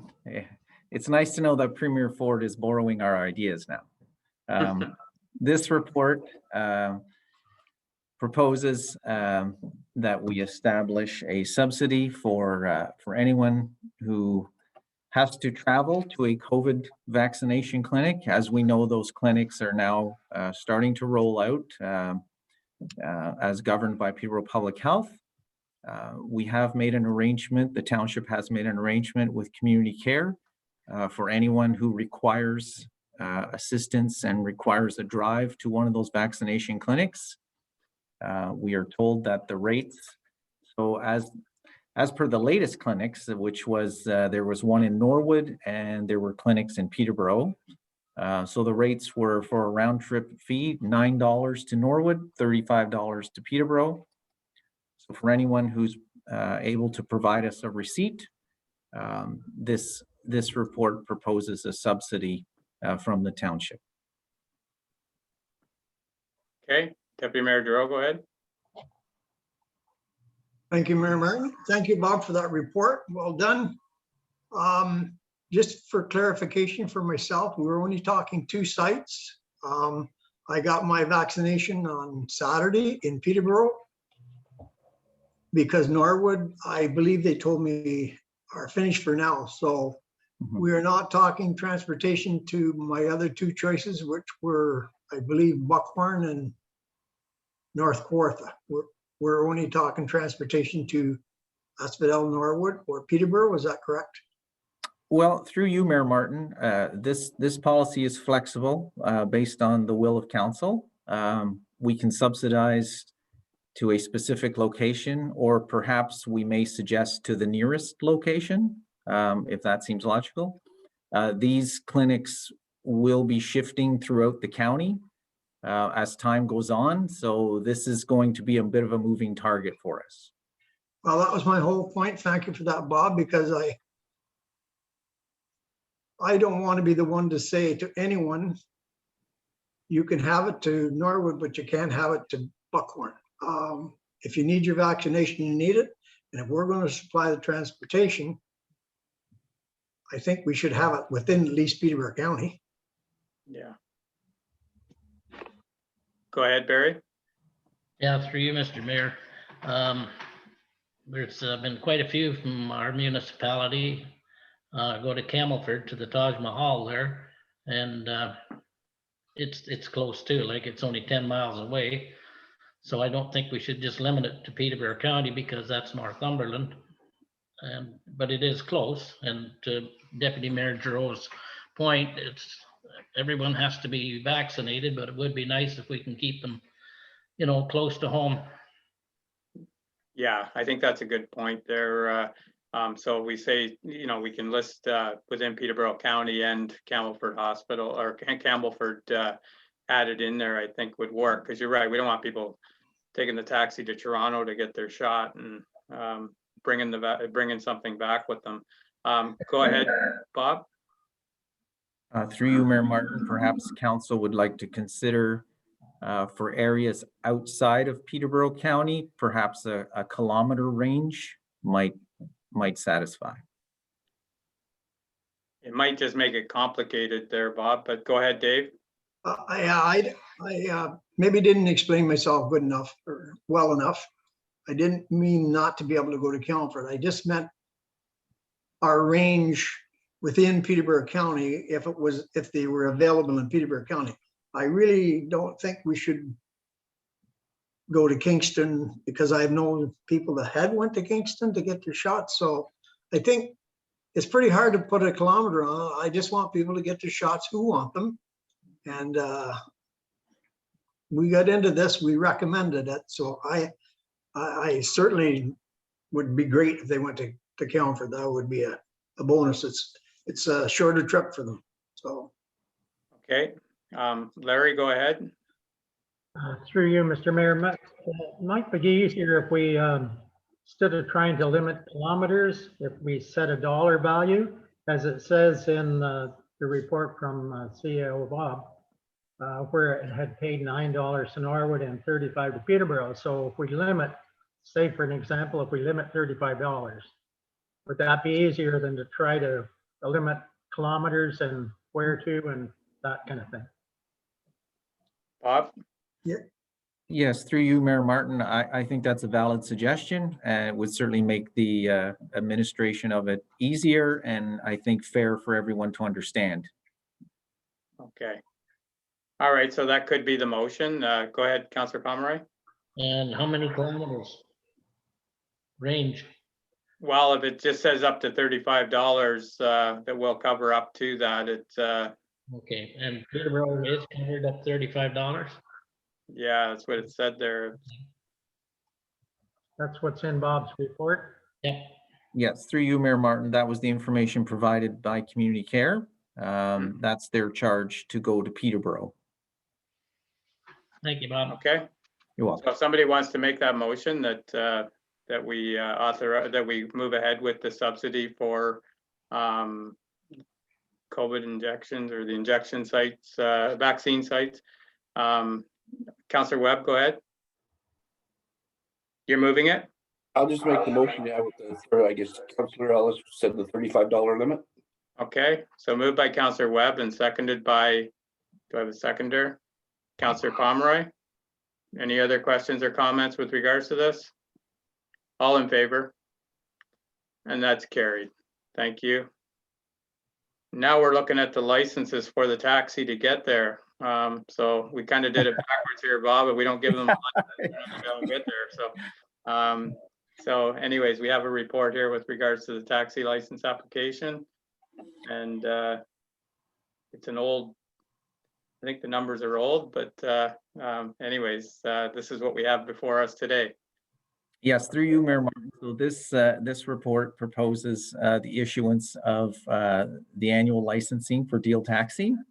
Also proposes a rate increase beginning with next year's renewal. So allows our friends at Deal Taxi to have a one-year notice on increases. Okay. All right. So Councillor Pomeroy. Yeah. So he wants to renew his license now, Bob? Yes, that's correct. Okay. In previous years, we had to have slips that they were roadworthy before we issued the licenses. So I would think that'd be a part of his application, wouldn't it, Bob? Yes, through you, Mayor Martin. As noted in the report, all the required documentation has been provided. So yes, we have the safeties, we have the criminal record checks. It's all there. Okay. All right. So motion to approve the recommendation, Mr. Mayor. Moved by Councillor Ellis, seconder. Do I have a seconder for it? Councillor Webb. Any other questions or comments? All in favor? And that's carried. Okay, next we have the Clerk Angioni and the Deputy Chief Administrative Officer position there. So it's a lengthy report. what's council's thoughts? The only thing I thought here is with the pay review coming out in the next month or so, that I think it could have been deferred until after we do the pay review, but that's up to council. Deputy Mayor Giroux? Actually, Mayor Martin, that was my hope, that we would defer this for a little while, for a couple of weeks or whatever. Can we do if we can do it at our next meeting, or whenever we can do I have a different thoughts, so if we can defer it, fine. If we can't, we'll have to move it today. Okay, so so the recommendation here was be approved, but if that's the motion you would like to make, Dave? I'll make that motion and we'll see where it goes. Okay, so it's moved by Deputy Mayor Giroux that we defer this report until after we do well, it didn't say, how long do you want to defer it, Dave? Like I just suggested after the pay review is done, but till after the pay review, that'll be in my motion. okay. All right. Do I have a seconder for that? Okay, Councillor Webb. Questions, comments? All in favor of that motion? And that's carried. Okay. And next we have one that with regards to the off-road vehicle, it's bringing it up to today's standards. There's been some changes in the last year with regards to that. And I think this is just updating it, Dave. It has a lot of changes in it though. It's Bob's report, but I go to Dave because he's been our ATV guy here, so. Through you, Mayor Martin, if I could just take a moment to thank Deputy Mayor Giroux for his assistance in updating this bylaw. And this report presents the updated bylaw with all the changes. Okay. Well, thank you for that, Bob. I certainly want to thank Bianca. She's did a tremendous amount of work on this project. And we've looked at every scenario that we could possibly look at. And I'd like to start by saying that we were due for an upgrade on the bylaw. And I'm sure council has took the time to read it, and I would try and answer any questions that's in the bylaw. This is not the new regulations in the bylaw. Some of them we had to either pass to the Ontario government or accept or not accept them. That was a given. The Ontario government, as January the 1st, 2021, you either did or you didn't. So we had to make a decision there. And I know there's going to be some pushback, particularly for those that adhere to all the rules and regulations. And I might be jumping ahead of myself here, but I'd like to speak to the Matheson property because if you can see the Matheson property will be off limits for a while at least. So I'd like to start with saying the Matheson property contains many important natural features and hundreds of species, plants, animals, fish, birds, and other wildlife. Some species that live on this property are classified by specific concerns and are rare and endangered. There is a registered area that we own in the Matheson property that is protected for the breeding ground of the monarch butterfly. And it has been for as old as I am, I think. We tend to forget that sometimes. So we need to protect these in their natural habitat.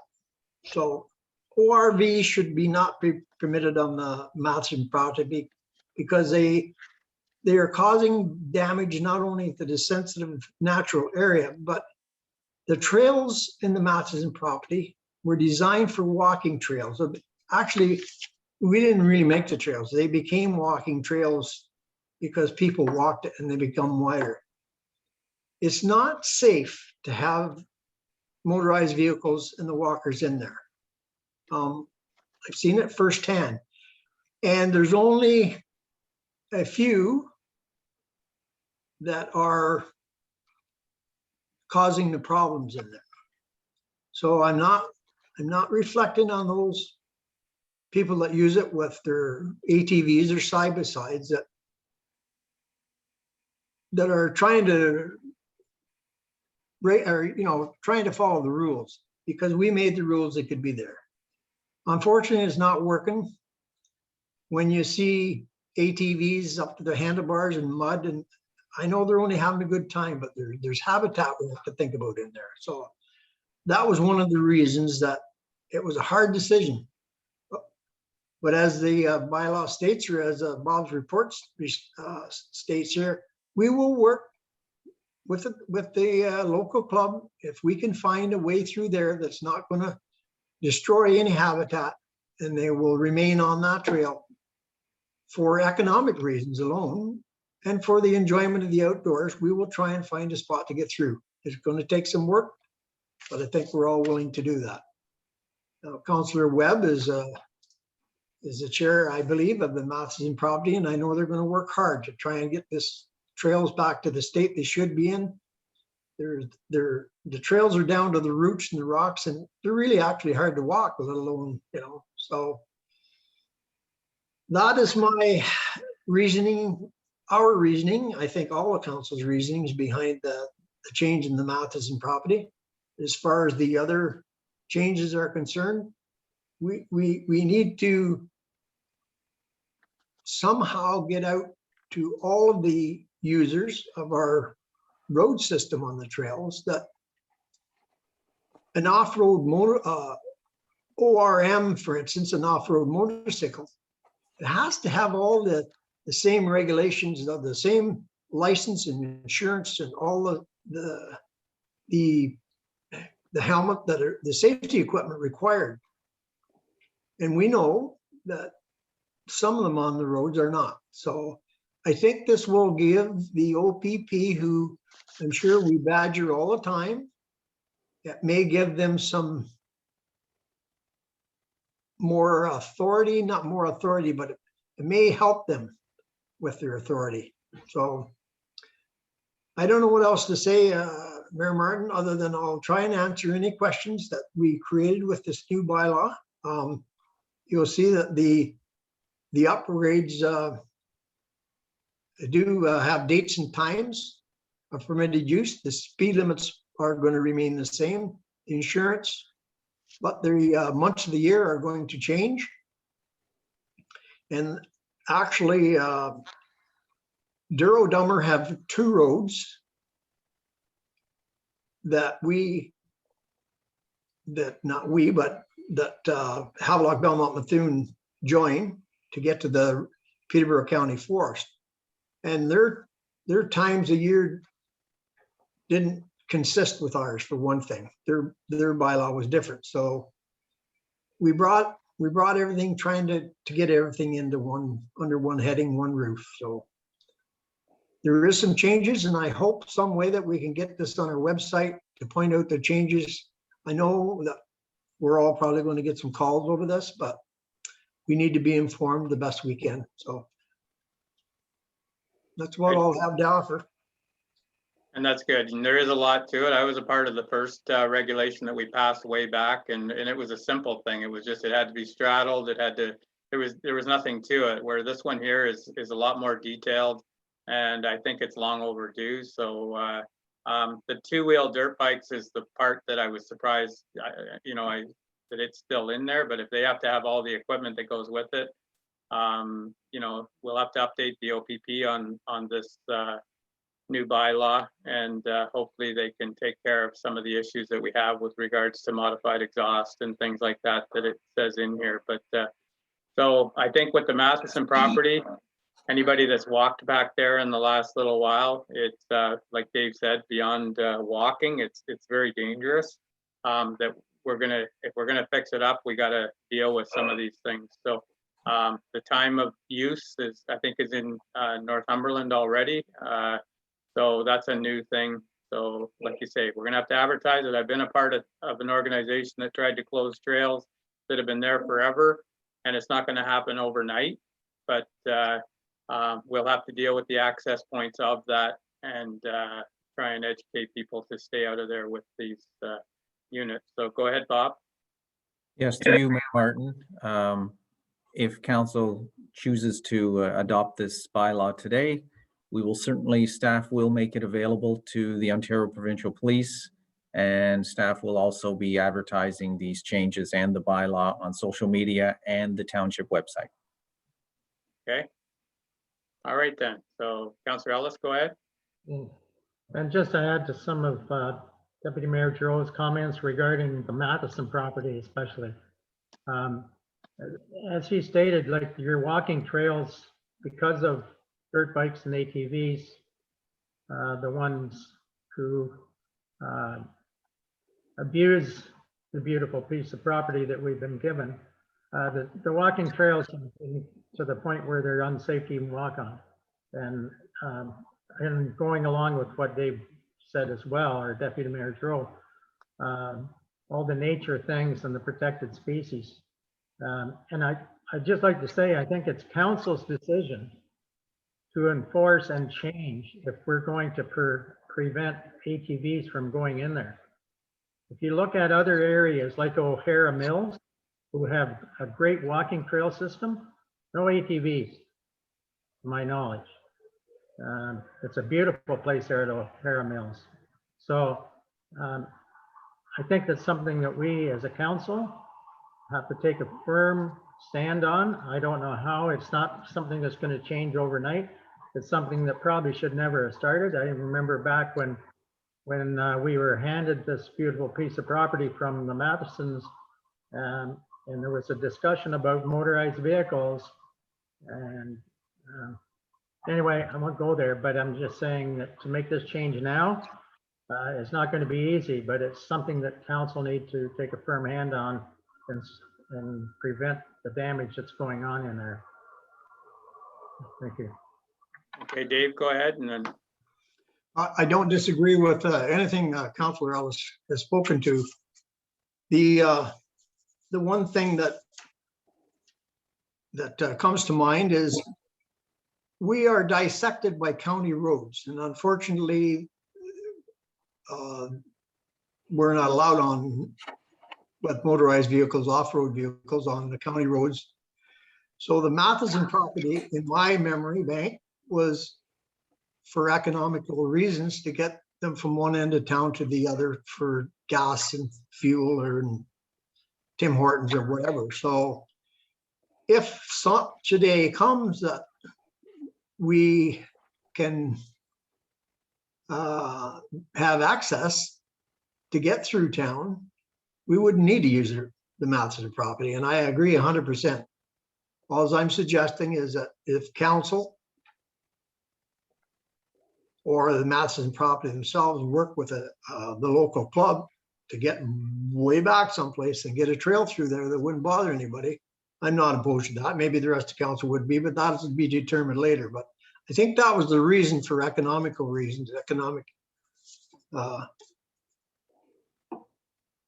why we got here in the first place, and now we got to get out. okay, so the bylaw would come up later in the meeting. But what's council's thoughts right now? Is everybody okay with the changes recommended here? And we can just get a motion that we approve what's here. Moved by Councillor Webb and seconded. Is there a seconder for this, that we bring the bylaw out in the bylaw portion of the meeting and deal with it there?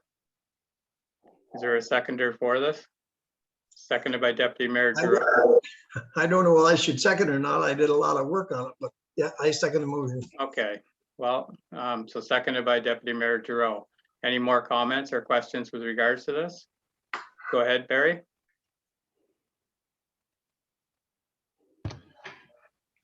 Yeah, I don't know. It's between a rock and a hard place. And how do you get people around the Matheson property? I don't want them traveling the back streets, in town. And, like, I understand that would be an easy out, but we don't want that, because people are already screaming at me in town here for, they go to Tim Hortons every night and every day, and even give me the time that they go. And we don't have any police enforcement, to speak of. And it's just like flogging a dead horse. Like, if, you call them, this is a year or two ago, and you get the people to call, and they can even tell them what time that they go to Tim Hortons, and they tell you what time they leave, and they can tell you where they throw their cups out on the way by. So anyway, I have to support looking after the Matheson property, and further,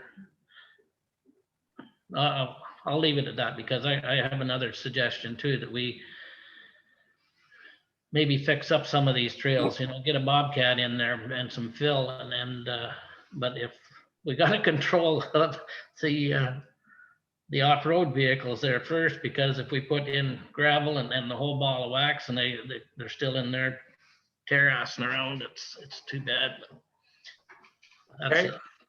All right then. So Dave, go ahead.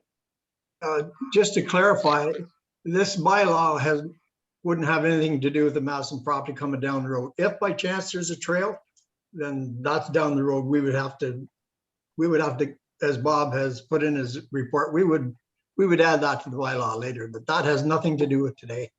Nor are we going to change any county roads today either. So this bylaw stands on its own 2 feet here. So Yeah. So what's council's thoughts on adopting this? And then we can bring it out in the bylaw part. Did we have a mover and a seconder there, Bob? Sorry. Yeah. Yeah. Okay. So I'm going to call the question. Okay, yep, through you, Mayor Martin. Yes, we had moved by Councillor Webb, seconded by Deputy Mayor Giroux. Yeah. Okay. Thank you. All in favor of the motion? And that's carried. Okay. We'll deal with the other parts of it later. So I'm just going to ask council what your thoughts are here. If you want to take a 5-minute break, it's totally up to you, or we can motor through. Councillor Webb, go ahead. I was going to say, I just wanted to make a point there. Councillor Pomeroy with the last one. We've had three issues we've talked about this morning. We've had the off-road vehicle bylaw, and I believe both the delegations, and all three of those things to me all come back to kind of what Councillor Pomeroy was saying in terms of this is a law enforcement issue. And if the law, the OPP in this case, was doing their job as I see it, then we wouldn't be dealing with a lot of this, whether it's the quarry, the speeding on the lakes, or like I said, these ATVs and stuff around town. We all know what the problem is. Everybody knows what it is, but I don't hear a lot of tickets. I don't hear a lot of, things like that going on. And to me, that's the only way you're going to stop it. It's not to just turn a blind eye to it and, have us build trails and reroute trails around our municipality. And that's what I'm hearing from people on the street too, in terms of it. Like, why aren't the OPP ticketing these people, finding them, whatever? Too often, they're just giving them warnings and letting them off. So, I just get frustrated because, like I said, there's 3 issues we've discussed here that we probably could have been doing other things like building things in our community rather than, as far as I see it, doing the OPP's job for them. We pay them over $1 million a year, $1.3 million. So we should start getting some of that back in terms of enforcement.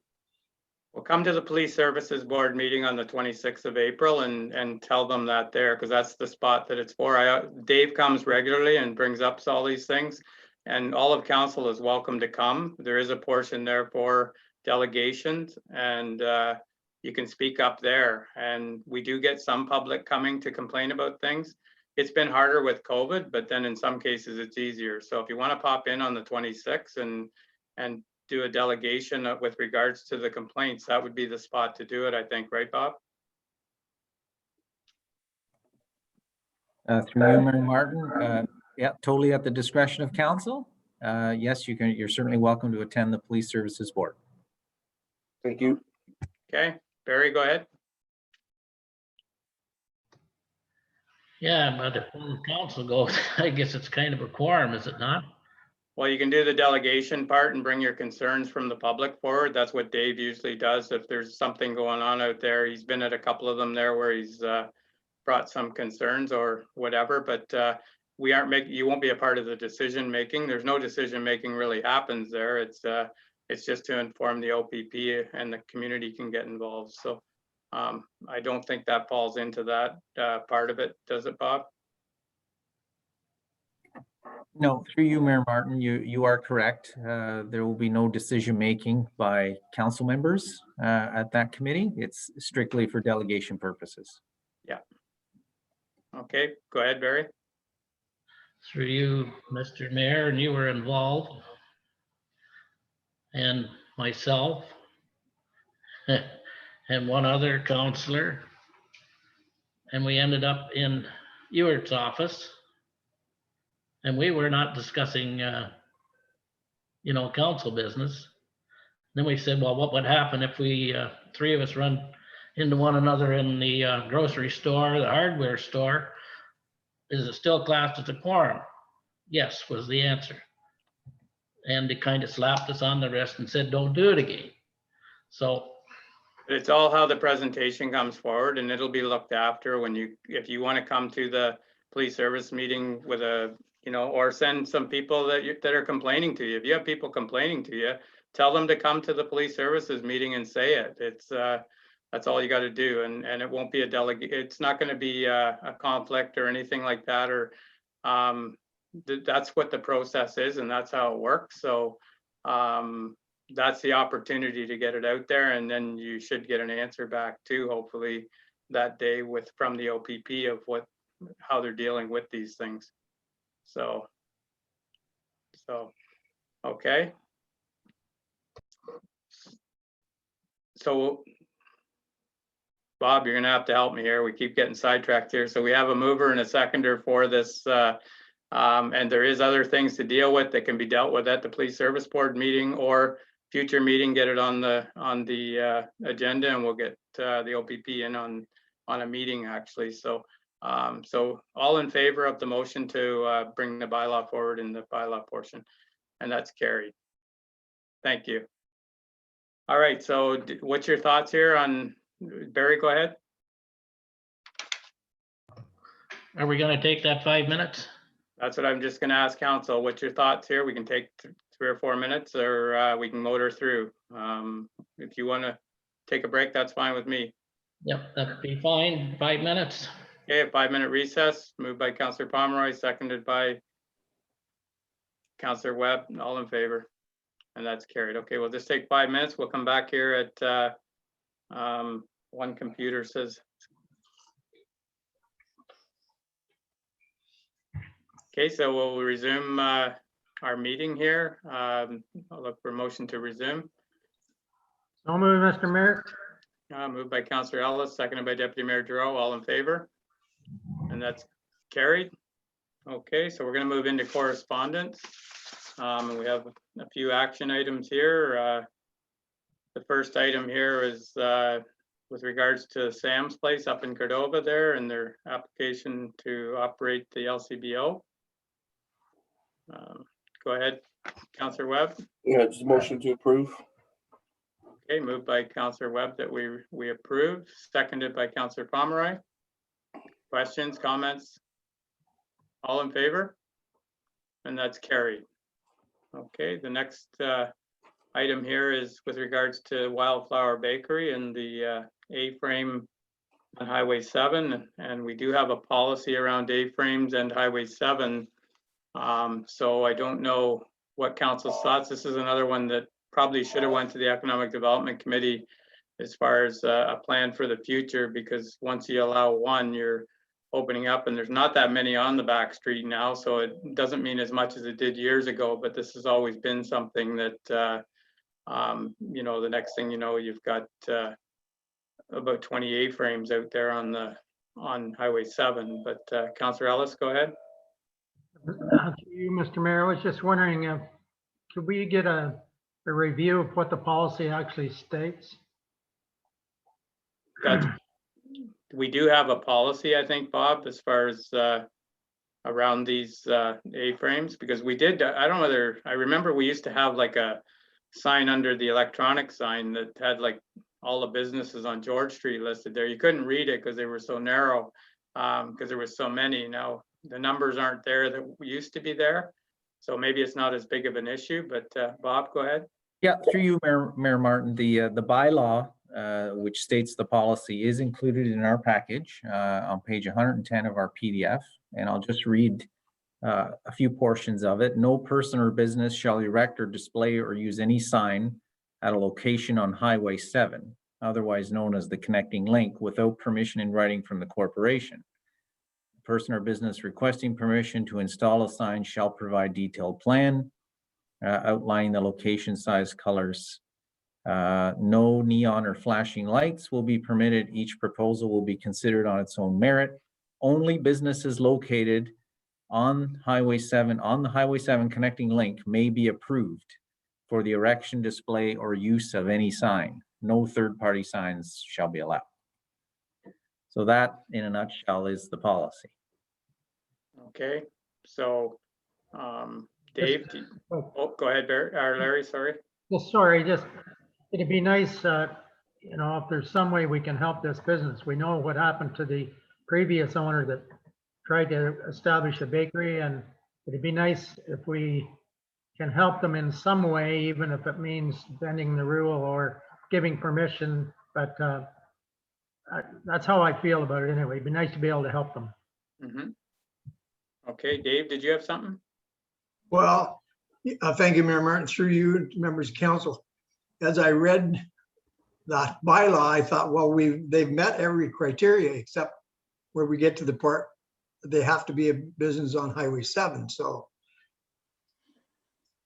can we, is there somehow, I guess what I'm saying is there somehow we can help this business? And as the mayor has pointed out, there's not many businesses up there, but if we do one, they're all going to start, perhaps. Somebody must have a solution out there to this problem somehow. I don't know what it is, but do we take a chance? Do we take a chance and open it up again? And if there's too many, I don't know. And once we get across Highway 7, I know the township owns some property over there. Some of it is leased to the Lions. So I think there's a lot of questions around where it goes, but I think if we designate an area to help out, if it's our property and we can do it, that's one thing. But I just don't want to react to something. I just wonder if it should go to the Economic Development Committee and come back with a recommendation. It's, you know, it's, I don't know when the next meeting is for economic development, but it is a, you know, a bylaw that at one time when there were so many businesses on the back street, it was a real issue. Right now, I can only think about 4 or 5 that would maybe want to join in. So I just want to make sure we do it right. Go ahead, Councillor Webb. Yeah, I haven't spoken with Laura yet, but I believe we might have another economic development meeting before our next council meeting. So if it was something that council wanted to refer to that committee, we could have a look at it and hopefully bring something back to you by the 20th, I think, is our next meeting. That would probably, okay, go ahead, Barry, and then Larry. Yeah, I don't like the way you're trying to push this off to the Economic Development Committee because hands are tied, as far as I can see. It says no signs, only on number, if your business is on number 7. I would love to have, you know, a great big sign for them, but we've created a problem. Well, we haven't created a problem, we've created a bylaw. And what kind of a jackpot are you going to get into if you let one do it? The other thing we had years ago was the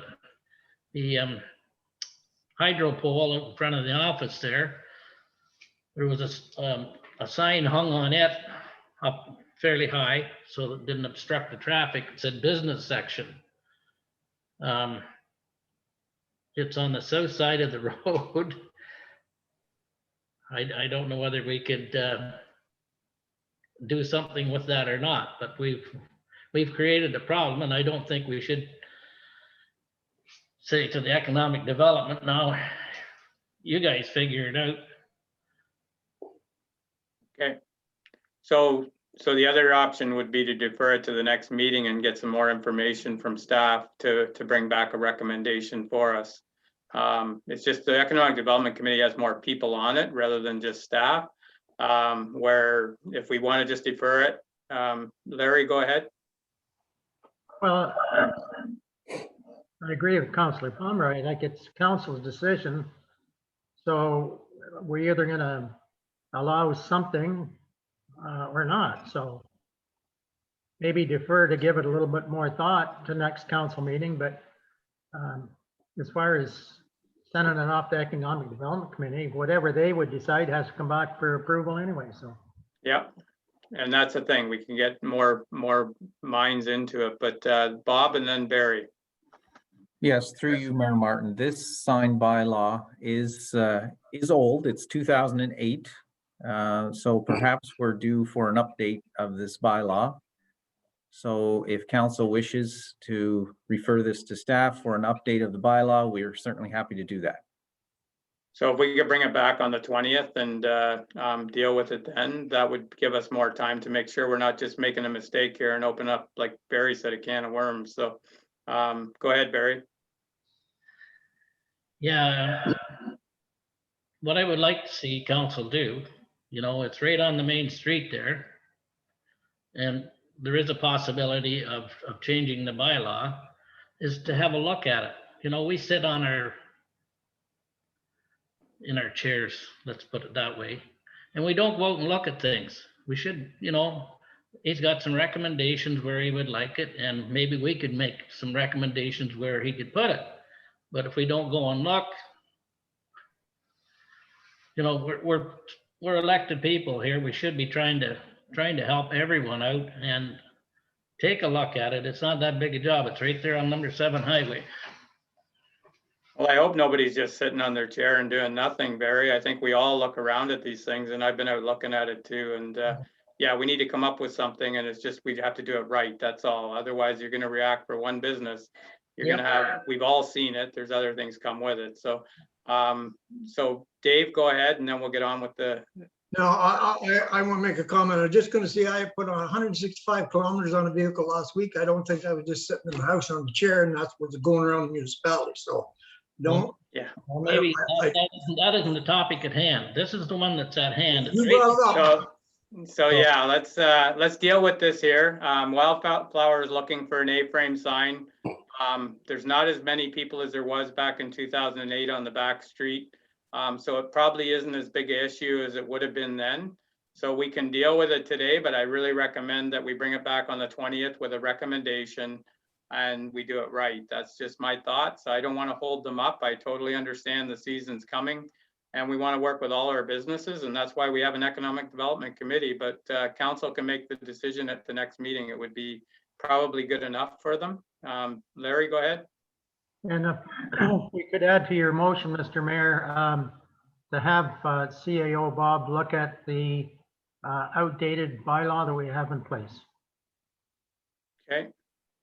And that would be a part of it, to bring back a recommendation at the next meeting. So Barry, go ahead. And maybe bring back an updated version of the new bylaw, because I'm like you, I don't want to hold this fellow up either. You know, they're a struggling company, the same as everyone else at this time. And we got to get on with it. Yeah. And like Bob said, we could update the bylaw. So I think that would be probably the simplest solution.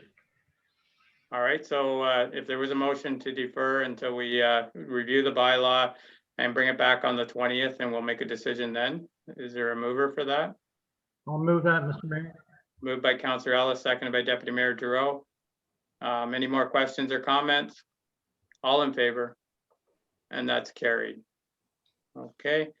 And the last one we had here, there was no address for this email that came, or it wasn't even an email, it was a letter that came to the office. So there was no return address or any way to respond to this person about the incinerator concerns. I think most of the things in there are outdated now, and we don't really have any information. All we can do is tell the public that they will be a part of the process if it ever did come forward, but there has been no more movement since the meeting at the county. So I think the process would be, public would be involved. We've all, you know, that's the way we deal with everything, and this is no different. Unfortunately, that thing came to the county and went the wrong route. So I think hopefully the person sees this meeting and realizes we couldn't respond to them.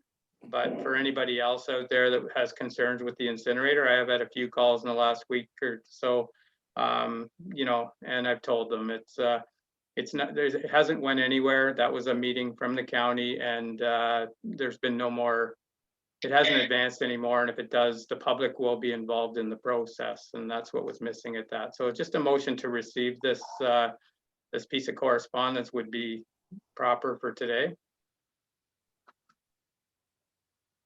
Moved by Councillor Webb that we received this correspondence from Lois Noble and Borden Campbell, seconded by Deputy Mayor Giroux. All in favor of the motion? And that's carried. A question, Mr. Mayor. Okay, go ahead. Is there some way through our mayor and deputy mayor and county council to get more information or an update kind of There is nothing. There is nothing. It hasn't gone anywhere. It'll have to go through us anyways. That was a proposal for the counties, but if anything comes forward, we will, but there is no, it hasn't advanced anymore. They were just received. So no information. So, you know, until they put a plan in place, it'll be just on the shelf right now. Okay. All right then, so we have information items here for correspondence. Was there anything there that anybody wish to speak to? No, if there is nothing, I'll take a motion to receive the balance of the correspondence. Motion to receive. Moved by Councillor Ellis that we receive the balance of the correspondence. Seconder? Councillor Pomeroy? All in favor of the motion? And that's carried. Okay, we have committee liaison reports here, and the first one here is with regards to the county, and I don't know if Dave has anything that he wanted to. There wasn't a whole lot at the last meeting. The meeting really focused around, for concerning Havelock-Belmont-Methuen, the focus was right around Peterborough Housing Corporation and a new plan that the city has been working towards. So there's a lot of discussion going on between the county and the city with what they were proposing with the new business group to take over Peterborough Housing.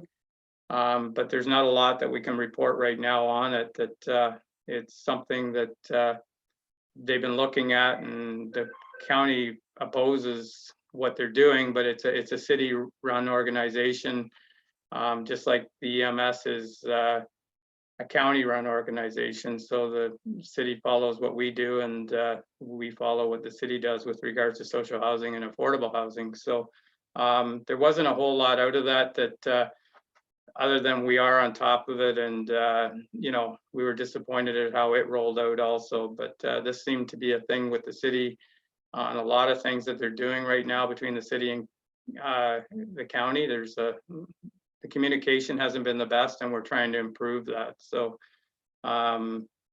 anyways, and we're working on the org review at the county. Sheridan talked to that, and the new tagline for that is work smarter. And they're going to be working with the lower tier over the next few weeks. And we're really digging deep into this for efficiencies between the county and the lower tier. So I think you're going to see a lot of good changes, and staff is really excited at the county level to be doing this. So there's been a ton of input. Like, you wouldn't believe the amount of work that's gone into this for documenting everything. So let's hope that it comes out good. I don't see why it wouldn't. I know Bob meets with the CAOs regularly, and there's a lot of changes happening. So, and we did talk about the ATV. North Kawarth is they're looking at an ATV bylaw, but we just touched on it and received a presentation. I can't remember the name of the group that was there, Dave, but you can add to anything that I said there. I think you covered everything, Mr. Mayor. There wasn't, as you spoke to, there wasn't very much involving our municipality or other municipalities, other than the fact that the county is certainly reaching out and to get everybody on side with the organizational service delivery reviews, which is a good thing. So it pretty well pertained everything to the county itself. So Okay, I don't really have anything to add. okay, Oh, while we're on that, no, I won't do it now. I'll ask the CAO later. okay. All right then. So with that, then we've just changed up the agenda a little bit here. So the next would be liaison reports, and Councillor Webb had economic development on March 5th. I don't know whether he has anything to add to that. We talked a little bit about it earlier. Yeah, I think I gave that report at the last meeting, Jim. But we are meeting, Yeah. like I said, we'll probably be meeting sometime next week. And while we're on committee liaison reports, the Matheson property is scheduled to meet tomorrow at 5 o'clock. So Perfect. we'll get working on the Matheson property. Okay, and I know Dave's been busy with the EOTA. I seen a video of him last week accepting some money out there. So well done. Looks like a new bridge is going in and a few things out that way. So it's going to be good for the trails. I don't know whether you have anything to add to that, Dave? Yes, I'd like to speak to it for a moment, if I might. We did do a live stream with both our federal Minister of Infrastructure and Communities, the Honorable Catherine McKenna, and also our MPP, Kawartha Lakes Brock. Laurie Scott is the Provincial Minister of Infrastructure, Daryl Cramp, myself, and the host was the mayor from Tweed, and a couple others. There was a lot in the background, but you didn't see their faces or they were muted. So there was a great partnership between the feds, the province, and EOTA. We received $3.15 million for our trails, for refurbishment of all the trails, as the mayor has spoken to. We're going to build a new bridge that has been out of commission for about at least 5 years. That will get a lot of multi-use trail users across the bridge and up into the North Country again, which they haven't had that availability due to the bridge being out. So this winter, we built 5 new bridges, and we're going to refurbish 21 more bridges and culverts throughout the 550 kilometers of trail. So it's a great partnership. It's just not good for the multi-use trails. It's good for the economics of it all. I mean, the spin-offs from that is endless. The job creation alone is the hundreds and hundreds of hours of that are certainly welcome news. So when we talk about ATVs and roads, I don't know why they want to run our roads when they got 550 kilometers of beautiful trail to run. So, and I know they got to get to it through the road system, some of them. So if I might ask, I know it's not in this portion, but I would ask, I missed my opportunity, and I would address this to our CEO. When you send out the information of our new bylaw to, I forget who we're going to give a copy to, but could you actually do that to all the municipalities in Peterborough County, because they're all involved right now in Peterborough County ATVs use on the road. So if they had our bylaw, it might be a great use, Bob, if that would be okay. Yes, through you, Mayor Martin, we absolutely will do that. Thank you very much for that. Yeah, I have a transportation master plan meeting at the end of the month, and that might be a good thing to have that at anyways, Bob, because that is going to become part of the discussion at the county. So, okay. So that's all I have listed for liaison reports. The next item on the agenda is, I get a motion to receive those reports, sorry. Moved by Deputy Mayor Giroux and seconded by Councillor Ellis. All in favor? And that's carried. All right, the next item on the agenda is a written or oral notice of motion. Something I had here is, and it's too early, I'm looking forward to the next meeting. I'm trying to come up with a resolution or a motion for to move forward at the county level. It's with regards to Crown Land camping, and I know it's like a broken record, and we've tried every angle. So the angle I'm looking at this time is that if you've been watching the news in the last couple of weeks, campgrounds are hard to get, so they're really promoting Crown Land camping. But once again, they don't enforce what they're promoting, and I think the wording in this motion would be to get assistance from the province if they're going to continue to say this is our land, that we get support from them, because right now between our fire chief and the OPP, and you've already been saying about how busy they can't get to places right now. Well, if they're going to spend all summer at the campgrounds up there, we have several in the area. So anyways, this motion, Bob was going to help me wordsmith it, and I was going to get some help from the county, but I would like to circulate it through us to the county, that we get the ear of the province to help us with this problem. It's like I said earlier, April 9th was my first call last year with regards to camping, and with this weather here, it's probably going to be April 9th again. So, and it was a tent. So anyways, we need to get some help with this, and they're going to have to step it up to help us. So, so if everybody's okay with that, do you need a motion, Bob, that we get them, that we get a notice of motion going here that for the next meeting?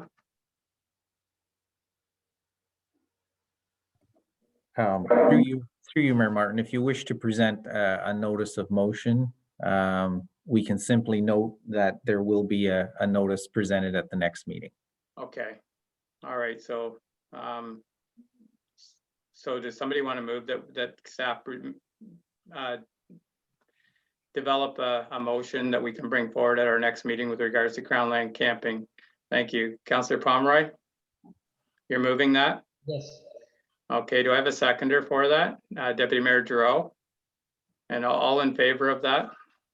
Thank you, Bob. If you can help me wordsmith that, we'll get something going. Yeah, for sure. Okay.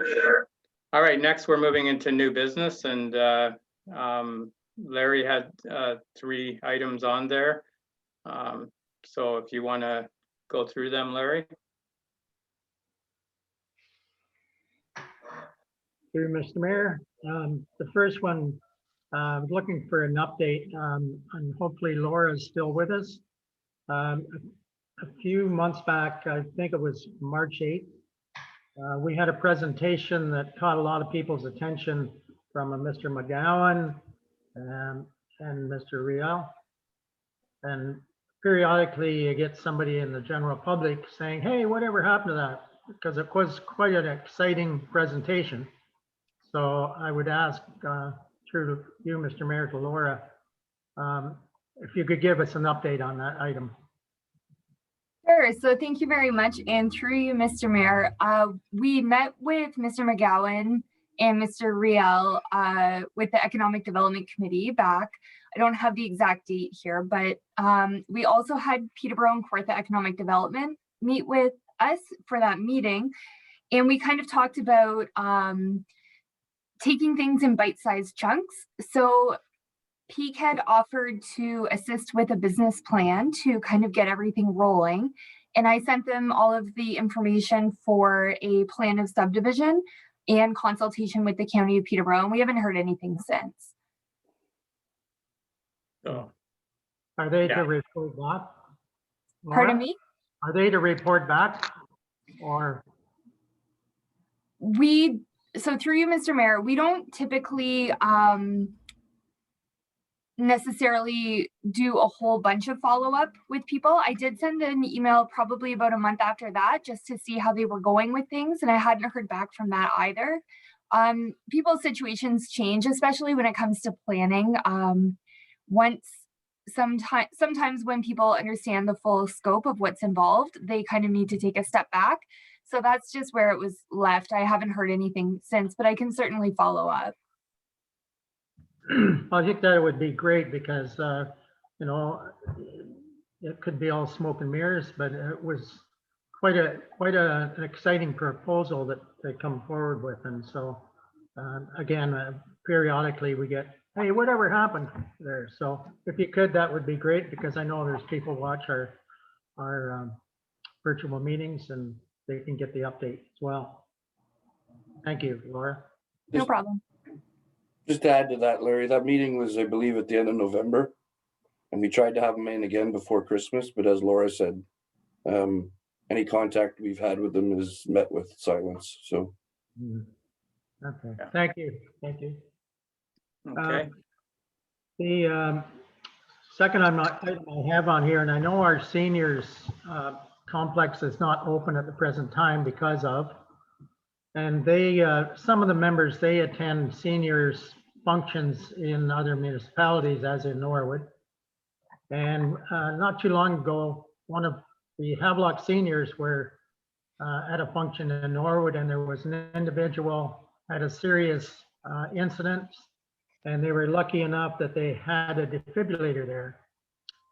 So I was approached by one of the seniors here in town, and we've had that discussion one time before, quite a while back, about the need of having a defibrillator there, and it all came down to cost, and of course it just got left. So what I was told was the fire department in Norwood done some type of fundraising, and they raised enough money to purchase the defibrillator for them. And again, I know our facility is not open at the present time, but I think it would be a thing that our municipality should look at and plan for. So when they open back up, we have a defibrillator for them. We are talking about seniors. There are seniors. And we also have a way of, if the fire department's not on board to do something like that, I'm not sure how that would work. But we also have a fund that's available to pay for it. I spoke with Bob briefly about it earlier last week, and council initiative would be fitting a fund that's fitting to purchase one of those. It's not a great deal of money, but it is to somebody that's struggling to keep their head above water.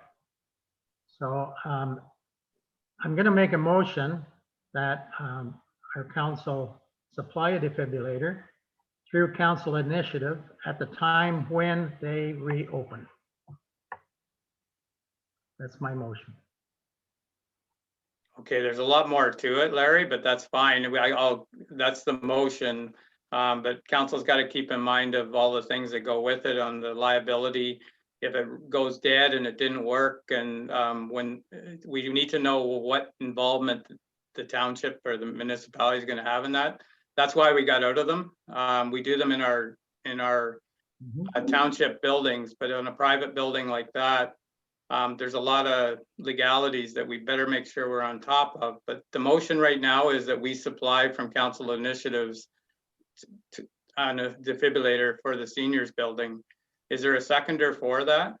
Can we add some language to the motion then that the technical parts of it and the liability department or part of it be examined at the same time? Like I agree. I don't think we want to be hung out to dry because we put that in there, but have discussion with council about it anyway, I guess. Please. Yeah, and that's totally, I think that's what needs to happen here. Once again, it's to know all the background. Like we did get out of the defibrillators as far as marinas and things like that because of the legalities. And this is kind of the same thing. It's a seniors building, but it's not a municipal building. So municipal buildings, we have defibrillators and we monitor them and take the responsibility. But when we get into those buildings, if we can get the fire department or somebody to check on them every whatever months is the proper thing here. There's a lot that goes with just leaving that in the building. So totally like the idea. I just want to make sure we cover all the bases. And that's why we got out of them in the first place, is the health unit wasn't going to help us anymore. I'm sure we can get some information back from the seniors building in Norwood, because they have one there, and that's how they got it. Okay. Barry, go ahead. Yeah, the other option, if we don't want to be liable, is we could donate a defibrillator to the seniors. And that would probably take us off the hook, and possibly, our fire chief could go down and explain, how they work and give them a demonstration. I would be in favor of that, and as a donation, and therefore then it's done. We don't have to sit around and talk about it or whatever. Yep. And it can come out of my account. Well, catch him quick while he's spending it. Yeah. Anyway, so Dave, go ahead.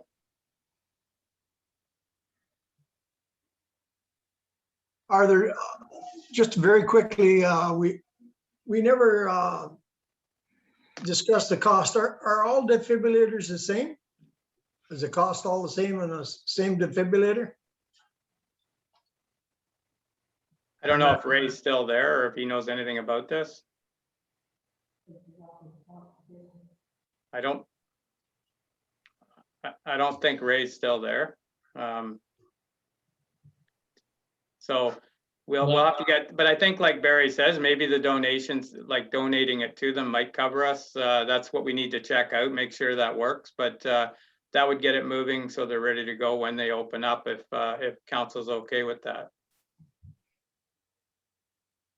Larry and then Dave. Yeah, sorry, through you, Mr. Mayor, maybe to direct to the CAO Bob, if he could follow up with a little bit more information and bring it back to our next council meeting, maybe a costing, and then by that time we could also touch base with Ray. And like Councillor Pomeroy's idea, if it's donated. Yeah. So okay. Report back to next council with more info. Okay, so Dave, I'll let you speak, and then we'll get a motion here to. It sounds like okay. So a motion to defer this to the next meeting, and we can have a full report, Bob, on how to move forward on the donation side of things here, and you can find out some more information on it so we don't make the wrong move here. You okay with that, Bob? All right, so somebody want to make a motion? Sorry, through you, Mayor Martin. Yeah, absolutely. If we have a motion from council today, we will follow up. Okay, so a mover for that to direct staff, moved by Councillor Ellis, seconded by Councillor Pomeroy, that we direct staff to come up with a plan for the next meeting and look at donating a defibrillator to the seniors building. All in favor of the motion?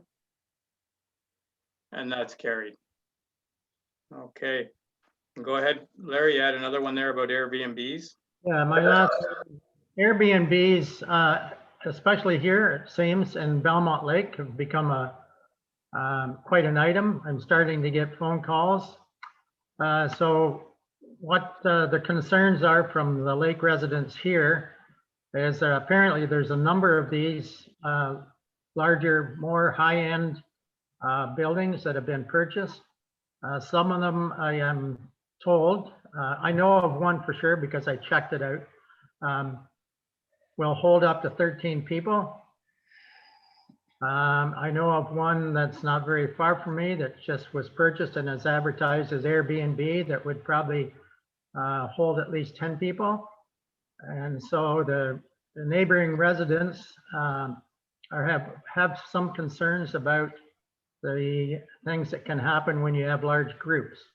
The only thing that we have in place, I talked with Laura a bit about it. The only thing that we have in place at the present time is you can control noise, fire, just local bylaw complaint stuff. But we have no control over anybody that wants to open up one of these facilities as Airbnb. So you can put different specifications or bylaws in place by a municipality, such as you can limit it to, you have to be present as a homeowner. You can't just buy one of these things and open it up. There's a number of different things that the municipalities can put in place to help control it. It's not hard to find them if you just Google Airbnb controls. And it does affect property taxation, for an example. So I'm bringing it forward for council's discussion and future consideration of how we can deal with some of this, because I know, I'm not sure whether Councillor Webb has had any calls about it, but I'm sure he will as a representative council on the lakes. So I'm just bringing it forward for open discussion because I think it's going to be an issue. And I'm not limiting it to Belmont Lake, because they're going to be all over. Whoever's purchasing these high-end places has got lots of money, and they turn around. I know the one specifically not far from me here that's listed at $750 a night to stay in it. So they're looking at high-end places, and it's the only thing we've had in the past for any kind of control, like I say, is just minor bylaws for fire and noise. And we've had lots of those complaints over the years, but it's usually a small cottage with a family that roll in there, rent it for a week and have a great time, do whatever they want to do, and then they leave. And unfortunately, the people that live beside them are the ones that are jeopardized. So I wanted to bring it to council's attention and for further discussion, possibly what we can do as a bylaw to help control. Unfortunately, whatever you put in place has to be maintained too. So I'm again bringing it to council for consideration and future discussion. So Larry, this has been an ongoing thing for a couple of years now. Airbnbs are on all the lakes, not just Belmont Lake. And PCED, Peterborough Kawartha Economic Development, is dealing with them. They have a committee set up that's been meeting with, there's other agencies too, like cottage rentals, where you use them as a broker type of thing. They were on the committee also. So there is some things here, and I think Laura met with them at one point, but I'm not sure. But in the future here, you might want to touch base with PCED and understand what they've done so far. But it is an issue right across the county, and there is some things in place that to deal with those sort of things. And the tourism people there will explain to you, bring you up to date on what's been done so far, because there's a ton of work already been done. We don't have to reinvent the wheel. It's just getting to the right place. But I think the municipality has to put bylaws in place. I understand the agencies that you're talking about, but I think a municipality has to have some part in it to help control, from what I understand. Yeah, and like I say, there's a lot done already. So, but we don't have anything in place, Jim. No, but there's not a lot to worry about yet. It's coming, and that's why we were on it. Because we've had some complaints from some other areas, but I think it's worse over towards Trent Lakes actually than it is here, but from what we've heard at the county. But yeah, we need to look at it. Let's get some up-to-date information and and start getting ahead of this thing, because it is going to get worse with the price of cottages. That's the only way these people are keeping them. They're buying them for investments. So Councillor Webb, go ahead. Yeah, well, I understand the Councillor Ellis's frustration, because as you said, this has been going on for a while. The way I see the solution to it is these properties that are being rented should be deemed commercial.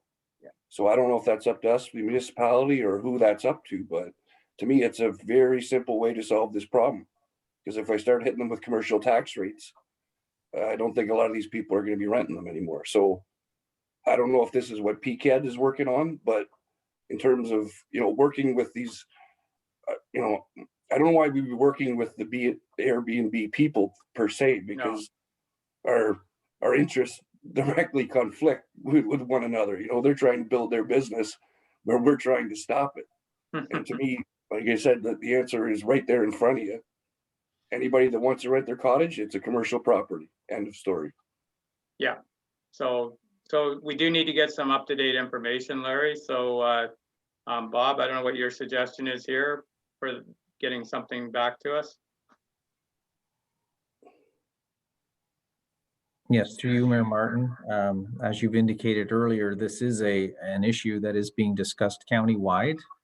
And I caution council that any restrictions or any enforcement that would be put in place, as we're hearing from other townships, can be costly and very time consuming. However, I think we can explore what options are available to us, and we can certainly bring something back to council.